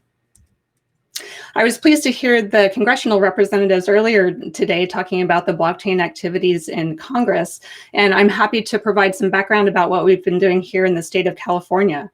So in 2018, Assemblymember Ian Calderon sponsored some legislation to create the Blockchain Working Group. This group was charged with three things. One is to define the term blockchain, particularly in a way that would be useful for legislators and elected officials to be able to incorporate into forthcoming regulations and statutes. Another was to evaluate blockchain uses, including the risks and benefits that might be available for California state agencies considering blockchain solutions, as well as businesses based in California. And finally, to look at the statutes that are already in place to see if any should be updated or amended to incorporate the potential for deploying blockchain in this context. The legislation set out specifically that the group should be made up of 20 members from different sectors, from the private sector, public sector, people who had expertise in privacy considerations, legal counsel. You'll see that there was a representative from Ripple who was on the group we were glad to have. There were local elected officials, as well as CIOs and other members of the California state agencies who might be affected by some of the recommendations. Here was the working group process. We started in September of 2019 and worked with a facilitator who helped to conduct assessment interviews individually with each member of the working group to understand more about their background and interests. We met as a full working group despite the pandemic throughout 2019 and 2020, and had about 5 full working group meetings, as well as several subcommittee meetings of the subcommittees on financial interests and on regulatory considerations. Of course, because we're a public body, we were also open to public comment, both during the working group meetings as well as online. We offered a survey on the Government Operations Agency website, and people could submit their recommendations and thoughts that way. We also conducted a survey with California state agency IT staff to get more background and input from them about what they saw as opportunities and challenges for blockchain. Through the course of our research, we were focused not so much on the currency questions, since that's handled more at a federal level, but really looking more at other application areas. And you'll see some of those listed here in finance and payments somewhat. Also property, vital records, supply chain, education and workforce, etc. In order to help people who are trying to decide whether blockchain might be a suitable technology to deploy, we created this decision matrix. And you'll find this in the report where it's a little bit more legible, but you can see some of the questions listed here on the left. Is there a digital file available? Is a permanent record even desirable? Is the information compatible with privacy regulations, etc.? We were pleased that 3 pilot projects emerged within the state of California. One was with the Department of Motor Vehicles. The leadership and chief innovation officer there are quite forward-looking and thinking about how to deploy new technologies. And so they identified 3 areas within their work stream that might be useful candidates for blockchain deployment. One would be to create a digital wallet as a persistent form of digital identity. So being able to replace, say, a driver's license with something that would offer more granular control to the holder of that digital identity. Secondly, it might create a secure national structure or regional structure to be able to allow drivers to share the records across state lines. So if you were moving from one state to the next, you might not have to get a new driver's license every time, but that there would be this trusted infrastructure for showing the identity of the license. Thirdly, we could imagine building a blockchain platform for tracking a vehicle. So from the manufacturing floor through to the dealer to the owner, and then subsequently all the way through to the dismantler, it could help to track that chain and life cycle of a particular vehicle. Secondly, there was an opportunity within the Department of Food and Agriculture to deploy blockchain for more quickly tracing sources of foodborne illnesses, and to be able to minimize waste when there was a product recall. If the producers or regulators knew where the problem was stemming from, then from the producer to the wholesaler to distributor or even to the consumer, it might prevent the wholesale destruction of some of the crops that would otherwise be necessary if you didn't have that fine-grained control. And then third, within the Secretary of State, the State Archives Division that division is charged with digitizing and documenting and making available to the public hundreds of records every year. And because this is somewhat of a distributed operation, we felt that blockchain might be an ideal platform for being able to make those records available to the public and to keep them current and distributed throughout the state. Here's a copy of the report. Please take a note of the website on the government operations website. We would be happy for you to check it out. It's about an 85, 90-page report and covers much more than I was able to cover in the remarks this morning, but we would welcome feedback and thoughts about that. So let me turn now to one particular use case that emerged from some of the questions suggested by the blockchain working group. And this is the potential use of blockchain for providing care and services for the homeless. This is a substantial population in California that we're always looking for innovative solutions to be able to improve service to them. And so we wanted to explore whether blockchain might offer some benefits for that. I want to recognize my colleague at the Goldman School of Public Policy at UC Berkeley and the funding that we received to conduct this research. So here was the process on this project. Of course, an in-depth literature review. We did stakeholder interviews with the government agencies who were charged with providing these public services, NGOs and other academics. I think we spoke to the folks at UT Austin who presented earlier about their product and workflow that they've been working on in MetaLedger. Looking at also the information that came out of the blockchain working group, we dived back into that research as well. We identified a few opportunities and challenges. So these often go hand in hand. So the opportunity, one of them that emerged was that it would be quite beneficial if we were able to streamline public assistance for housing and health for the underserved in California. In Alameda County, where Berkeley is, it's one of the larger counties in California. At any given time, it's found that about 50% would have a physical ID on them, some kind of ID. So it's difficult because the homeless move around a lot, their situation is unstable, that their physical belongings might get lost or stolen.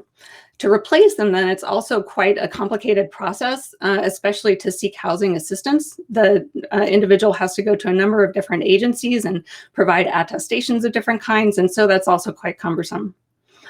Secondly, there's an opportunity to benefit from some of the work that we heard about earlier this morning is to circumvent this idea of the siloed health records.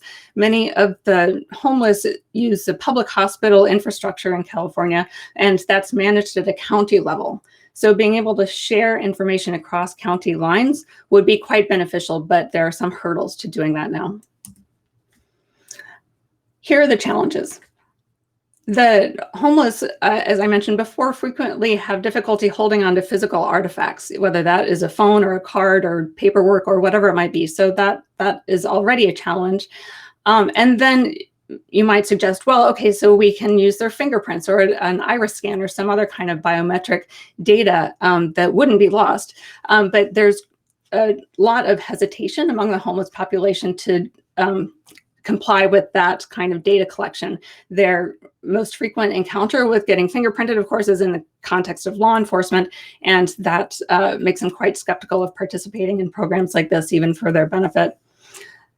At the institutional level, there are political feasibility questions and sunk costs. As you might imagine, the hospitals and the homeless management information systems have put in already quite a bit of thought and money into building new systems. And to be able to suggest a new technology or new platform, you would have to overcome and make quite a persuasive case for implementing a new system. Then finally, there are questions about long-term data protection and confidence in the security of the information. As we all recognize, health information is among the most sensitive, and this is a vulnerable population to begin with. So we want to make sure that that data will be secure over the long term. These are the overall findings just to sum up from this project. There are some promising applications, but some obstacles to overcome at the same time. The private key problem will make it somewhat difficult for the homeless to benefit from this idea of a blockchain-based digital ID. And then we would also need to discuss with the public agencies their interest and ability to invest in new systems, especially using taxpayer money. That's quite a high bar to make sure that it's being used responsibly and is going to really provide additional benefit over the options that are currently available. So I'll leave you with a few potential future use cases that emerged from the blockchain working group process. One we've talked about a little bit earlier today, the pharmaceutical industry creating a more secure supply chain, especially for pharmaceuticals that might be coming from abroad, to make sure that the ingredients are what they say they are. The cannabis industry provides a really interesting use case, not only on the agricultural side to be able to document from the grower to the distributor to the consumer the particular strand or variety of cannabis that's being sold, but then also on the payment side. There's real opportunity for innovation there, because at the state level, the tax laws might not comport with the federal tax laws, and it's largely a cash-based industry where having some kind of digital currency might be beneficial. Healthcare, of course, there are a number of applications potentially that would merit looking into further. And education, as we're looking at the future of work, the new horizon might not include the traditional notions of certificates and degrees as we have known them to date, but rather if you had a digital wallet that would certify that people had attained a certain level of skill in a given area, that would give the learner more control over sharing their transcripts and with potential employers or other educational institutions. So there is, again, the link for the report, and I really welcome you to take a look at it. So finally, a couple of future research questions. I am really focused on the applications of blockchain in the public sector. So I would encourage any students out there looking for good projects or others looking for new ideas to look at what value does blockchain add for public sector applications. I think this area, compared to some of the cryptocurrency applications, is relatively understudied, and would love to see more about that. How does existing privacy legislation around health records or the CCPA's, the California Consumer Privacy Act, how does that intersect with the permanence of blockchain? I realize that there are various hashing technologies that would be able to intercept the link between the actual data and the hash that's being used, but I think those are some complicated computer science questions, but also policy questions about how privacy and blockchain intersect. We need, especially in the public sector context, to really think about how expensive the blockchain solutions are, and to make sure that we can make a good financial case, both for implementing the platforms as well as training the staff to use them. And to find good champions in public agencies to really consider it carefully, like the representatives that we heard from this morning, and others, if they're considering standing up a blockchain agency of some kind. I think it would really warrant further investigation, and I would be happy to talk with folks who are interested in thinking about that. So I will close there and give you my contact information, and hope that you enjoy the rest of the conference.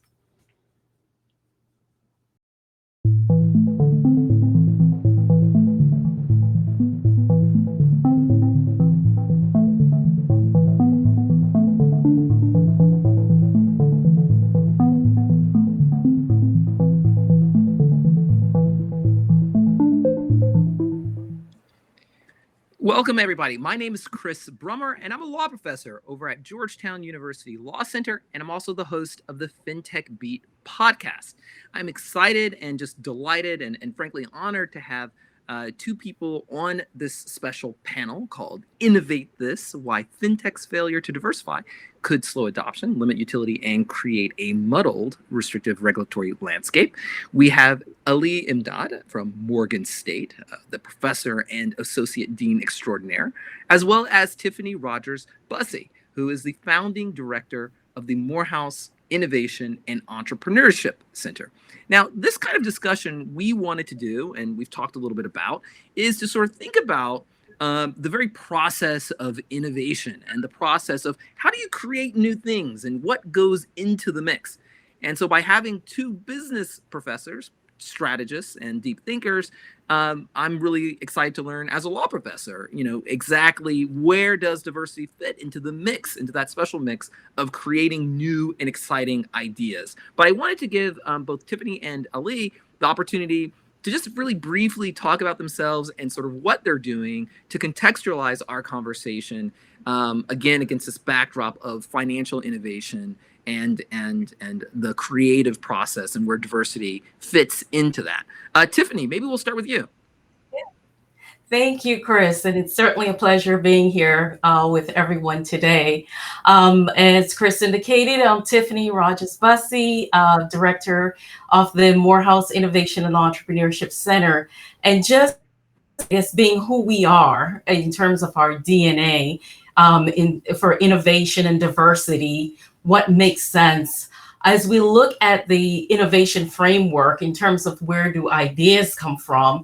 It has always been at the ethos of who we are at the center to really press our students and the business community in which we serve for these new ideas. So I am so excited about the topic today and look forward to really exploring more about how we go about having the whole idea of new ideas from a very diverse perspective, right? It comes from our experiences, our creativity, and all those things in the mix. So really looking forward to it. We are excited about that. Thank you, Chris. And Ali, maybe a couple of words about yourself. Yeah. Sure. Thank you. Thank you, Chris. It's really an honor to be with you and with Tiffany. I thank Ripple, UBRI for organizing this event.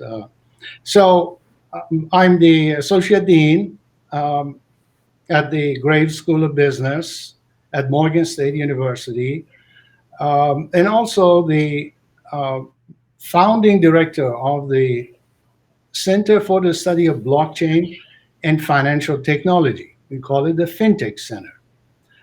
The goals and objectives and the mission of the FinTech Center is blockchain knowledge promotion among Morgan students, faculty, and the community, as well as serving as a hub for all HBCUs in the country. And we have programming and events scheduled for all of the HBCUs, and we have reached so far about 50 HBCUs with different programs. This consortium that we have created is growing, and we're delighted to see that the faculty and the students are responding. So with that, back to you, Chris. Great. Well, so, obviously that the concept of diversity, it's been in the news a lot, and it's really part of a national conversation.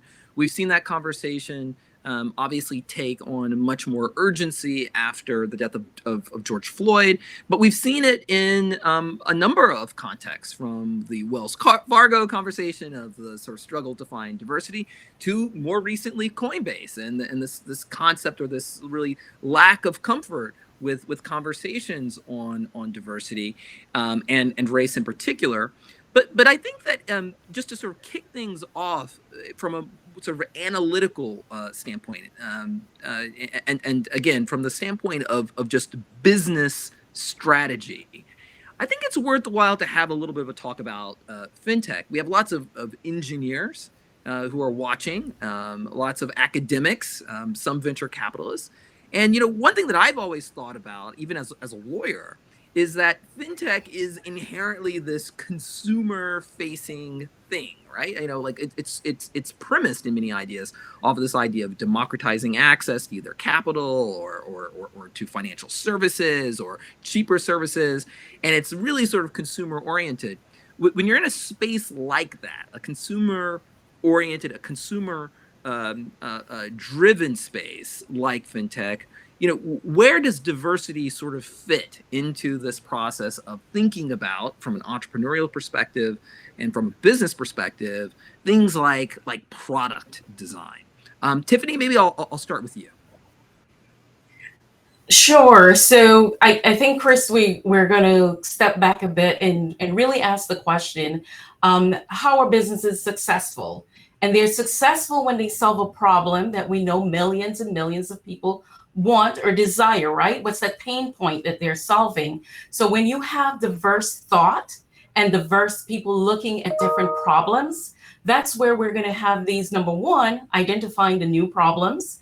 And then secondly, also coming up with new solutions to those problems, whether they're old problems or new problems. So I say diversity is very, very important. Diversity not only of race, diversity of thought, diversity of disciplines, diversity of gender. So when we look at new problems or finding out problems and coming up with those solutions, these new ideas must be, as we would say, present in the room in order to share thoughts and discovery of new ways of doing things. And I think it applies even more so to fintech. So I think of a new up and rising fintech entrepreneur, Sheena Allen, with her own Capway, looking at the own bank, finding ways to reach those that don't have access to banks.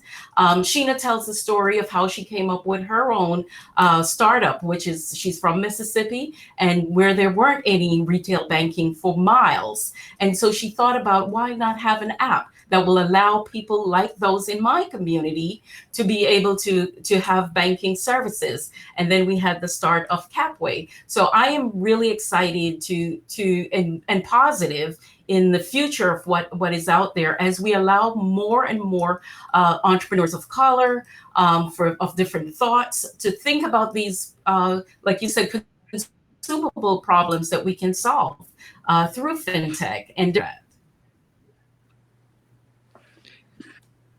Yeah, one of the really interesting things about fintech, and I think it's both a business strategy issue as well as an engineering question, is you have this issue where on the one hand you want to scale, where at the same time you're looking for a customizable solution, right? And in order to do that, you need to have a lot of diversity in terms of thought, maybe some creative friction, but also again, drawing this certain kinds of balance. Ali, when you think about this particular challenge, how do you think people are trying to respond to diversity in financial technology, and what do you see as sort of the state of fintech as being? I think it's a good question, but I have to frame it on this idea that it has taken 400 years to get to this point, to be able to talk about race, to be able to talk about innovation doesn't know color. Innovation is needs some arena to be developed, and I frame it again in the form of some companies are embracing it, some companies are not forthcoming in terms of accepting that the image that they portray is not something that is representative of the society. In terms of diversity, in terms of inclusion, many companies have started thinking in that direction. In fintech, we have seen some larger companies that have been sensitive to the idea that the Black and brown communities need to be included, not only from the rank and file, from the employer sort of diversity has to be from the top down as well as the bottom up kind of approach. And some are moving in that direction, yet, as we discussed earlier, Coinbase, for instance, and Wells Fargo are examples that are a little bit different. And you want, yeah. Yeah, it's really kind of interesting, like living in Washington, D.C., sort of like the home of regulators. I was just talking generically about fintech and diversity just yesterday to like a very major sort of figure in the space. And we were talking about how in accounting, how you have this concept of the goodwill value. Like there's also a goodwill value that a company can have that's operating in a space where there's a lot of uncertainty because people have to trust them, the public has to trust them, the regulators have to trust them, other investors have to trust them, and sort of like how they behave in public and generally can impact the degree to which they're able to maximize profits, to the degree to which they're trusted. And one of those sort of vectors by which people are trying to assess those companies, and you see this in part through ESG, you hear it in the diversity conversation, is sort of like, well, what kind of citizen are you going to be, right? When people are trying to assess them. Tiffany, when you think about the strategy again, outside of, the frankly obvious moral case, but when you think about the strategic end of things, I mean, when you advise companies and when you're advising startups and others, what do you tell them in terms of how they begin to view it, understand it, and then build it into their operational strategy, both from either a design standpoint or even from a growth standpoint in terms of how they grow and how they strategize how they grow as a company? And Chris, if we look at the innovation framework, and there's several models out there, but they all speak to understanding that consumer or that customer, right? We have this whole phase of customer discovery and the whole idea of empathy built into product design and coming up with that MVP or prototype. So I imagine that even if you're insular and probably don't have diversity on your mind, as you explore that innovation framework, it naturally starts to seeps in. If we think back explosion of IDEO and the idea of this framework for innovation, it was the diversity of disciplines and the idea of bringing different disciplines to solve a problem that IDEO came on the market and kind of exploded with this whole idea of bringing different peoples together, a problem from different perspective. So I think that whole framework lends itself nicely to the whole idea that when you bring in diversity of thought, you get the best product, you reach more customers, the business expand, it just makes good business sense. Recently, I worked with the minority small business supplier diversity, and there is strong research that really suggests that it's not only about a social cause why you want to look at diversity, but it affects the bottom line, and it helps in terms of the numbers and productivity. So when we talk strategy and we talk how best to increase productivity, it naturally lends itself that doing business in a diverse perspective makes good business sense. It is in all aspects. So I think it behooves you, one, not to really into your strategy, because in the long run, it actually helps the business. And I think there's more and more research that definitely need more in that area to bring about these have the data points to prove it. And I think we're doing better at business schools in looking at research in this area. So yes, and do say that we need to do more from a business school perspective, but it is ongoing, and we will continue to push and move in that direction. Well, that is interesting. I mean, there's now considerable data out from McKinsey and other management consulting firms, as well as academic studies that show, your returns on capital and your return on investment. It's just your ROI is much larger when you have diverse boards, when you have more women on boards, when you have more minorities in your company. Maybe we should then just sort of focus on sort of two more concrete things. I think that probably a lot of people, both from a practical standpoint, but also from a research perspective, are trying to think through then, particularly as diversity becomes just more important through demographic changes in the United States, but also as a matter of a business imperative and of scholarship. There are, I guess, two three kind of interrelated questions. The first is, how do you leverage the diversity, whether or not it be racial, gender, or whatnot? Like, how do you leverage that diversity that you already have at your company and at your firm? And then the second is, how do you go out and get more, right? And to build it. I think I want to focus, before we get to that second question, into the first one, because I do believe that very often when people talk about a pipeline, sometimes they tend to overlook what they already have, because there needs to be a concerted effort to both take what's there as well as to expand in order to get your outsized returns in terms of your culture and in terms of your financial returns. Ali, like, what have you seen in your experience, and as an associate dean, in terms of leveraging institutionally the different and diverse perspectives that are before you?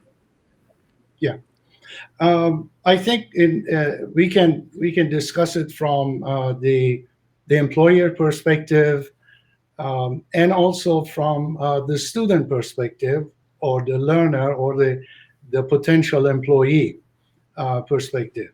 From the student's perspective, when they go into a company, if they are African American or Hispanic, or somehow they want to get a job in an industry, they are looking for people that look like themselves in that environment. From the company's perspective, they need to have people at the higher levels that can be mentors and role models for the new employees. So, sometimes people say, we have all these job fairs and career fairs, and employers come to HBCUs. To a lot of HBCUs are getting a lot of calls by companies now that they are aware of the situation and the social movements, and they want to hire HBCU students, and they're facing with the same kind of situation. Yeah. That's By the way, from the academic side. If anyone wants, obviously, feel free to send in any questions. But I did want to follow up on that. A lot of times, and I think this has been a challenge in Silicon Valley, but even on Wall Street, there's this question: do you diversify from the bottom up or from the top down, right? And what you seem to be pointing out is, hey, it's a lot easier if there are a couple of people up top in order, to help the new, the rookies, right, sort of build and establish themselves in a firm and in a company. And as an aside, I was in a conversation with someone over at a major Wall Street firm, and she had noted that one institution actually would bring in their junior women together as like a cohort for a certain amount of time to actually bond and network with other women in the firm, and then they'd be moved out into other spaces as leaders, but just so that they felt that they were able to get some of the networking and the support mechanisms in place in order for them to build their career. I thought that was an interesting idea. Tiffany, I mean, when you think about this issue, again, since we're short on time, but to sort of think about both sort of leveraging what's there and building out the pipeline, and making sure that pipeline is going into the productive parts of the firm, so that value creation parts of the firm, thinking about the design of the critical aspects of products for that consumer facing company. What comes to mind? So I right, as you pointed out, it could have this strategy of the top down or the bottom up. And I think we need both at this particular time. And of course, to Ali's point, from where we sit, we're with the pipeline, if you will, the ones going in. So we have the opportunity to kind of and mentor them as they look for their new step, their new career. Recently in the news, both Microsoft and IBM have all launched these wonderful pipeline programs with initiatives to engage students sort of earlier, to be on our campuses and to be part of to help prepare these students, I guess, a bit earlier and to touch them. But at the same time, I think as we explore and look inside the corporation, once the students get there, to Ali's point, they need to feel comfortable. Morehouse has been, I guess, is one word that probably comes to mind, in having this significant pipeline traditionally of students going to Wall Street. What we've seen in the past couple of years is that they're not staying. So we have about 40% of our business students going to Wall Street, and within 2 and 3 years, they're leaving. And so we look at that and try to figure out, why is this happening? And how can we really, I guess, stop the leakage, if you will, if we're looking at that pipeline thought there. And some of the things that we're doing is actually bringing back the older alums, if you will, that are in the industry, to kind of coach them, not only coach and mentor, but be their champions. Not only kind of advise, but make a phone call, introduce them to folks, have them understand what it is going to be like a day in the life of being on Wall Street and being an analyst. What does that look like, not only from a technical perspective, but a cultural. Once you get in there, you may not be invited to all the golf tournaments or whatever. How do you cope with that?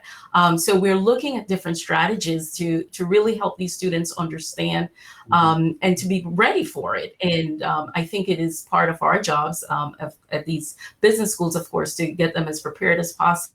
I think what can corporations do is to really not only play lip service to what we've seen recently a lot of Black Lives Matter, blah, rah, rah, rah, but really making substantial changes within their organization, of promoting those within, of opening up the social venture, can feel a bit more comfortable within the organization. And as you pointed out, examples of these cohort kind of mechanisms to have individuals really bond and create a community, and feel as if they're a part of that organization, and not always having to fight and strive to understand how to have upward mobility within the structure. Yeah, one thing that one of the most interesting conversations I think I had on my podcast was with the CEO of a psychometrics firm, talking about cognitive diversity, and the fact that cognitive diversity you kind of need, because you don't want everybody with the same skill, or else you're never going to be able to innovate. And there are certain kinds of things where you can get the cognitive diversity. If you have people from different backgrounds, they're tend to think about things a little bit differently. Whichever sort of metric that you're using, but to your point, they said that one of the most important things is that even once you find those people, if you don't develop a culture where people feel free to be themselves, you're never going to get the upside of the diversity that you're trying to leverage. So you end up basically going throughout, expending all these resources to create a really dynamic, potentially very innovative sort of think shop or innovation shop. But now you have to enable it. And if you don't enable it, then it's just a bunch of wasted resources. And part of that is thinking about, how do you take that talent and direct that energy creatively? Because otherwise, I mean, that's the name of value creation in fintech and in technology more generally. And a lot of companies don't necessarily do that. They think it's just a human capital issue and not a question of the design of the firm. And I think that's a really important observation. Ali, I'll let you end. And yeah, please. One quick. Recently, with a fintech company, the idea of throwing money at the problem of recruiting minorities was brought up, and their solution was simply here's X number of dollars for you, come up with a program. And we went back with a holistic approach. And that included all of what we discussed here, what Tiffany said and what you said. We brought it in so that the whole package looks like something that is sustainable and long-term, not based on results quarter after quarter. What have you done? What is the value? Have you done this? Have you done check mark this? Put a check mark on this and that. So that's the point that I wanted to make. Well, thank you so much. I mean, it's true. These are are large issues. The fintech industry, if there's ever going to be one that can deal with it, it should be this one. I mean, it's built literally off of the concept of both creating opportunities and being creative about the creation of those opportunities. So I think for this kind of conversation, there's no better place to have it. And thank you, Ali and Tiffany, for your time. And thanks so much to UBRI for giving us the platform and the opportunity to learn from one another about this issue. And we're excited to hearing more. Thank you, Chris. It's a pleasure. Thank you, Tiffany. Thanks. Okay, Gab.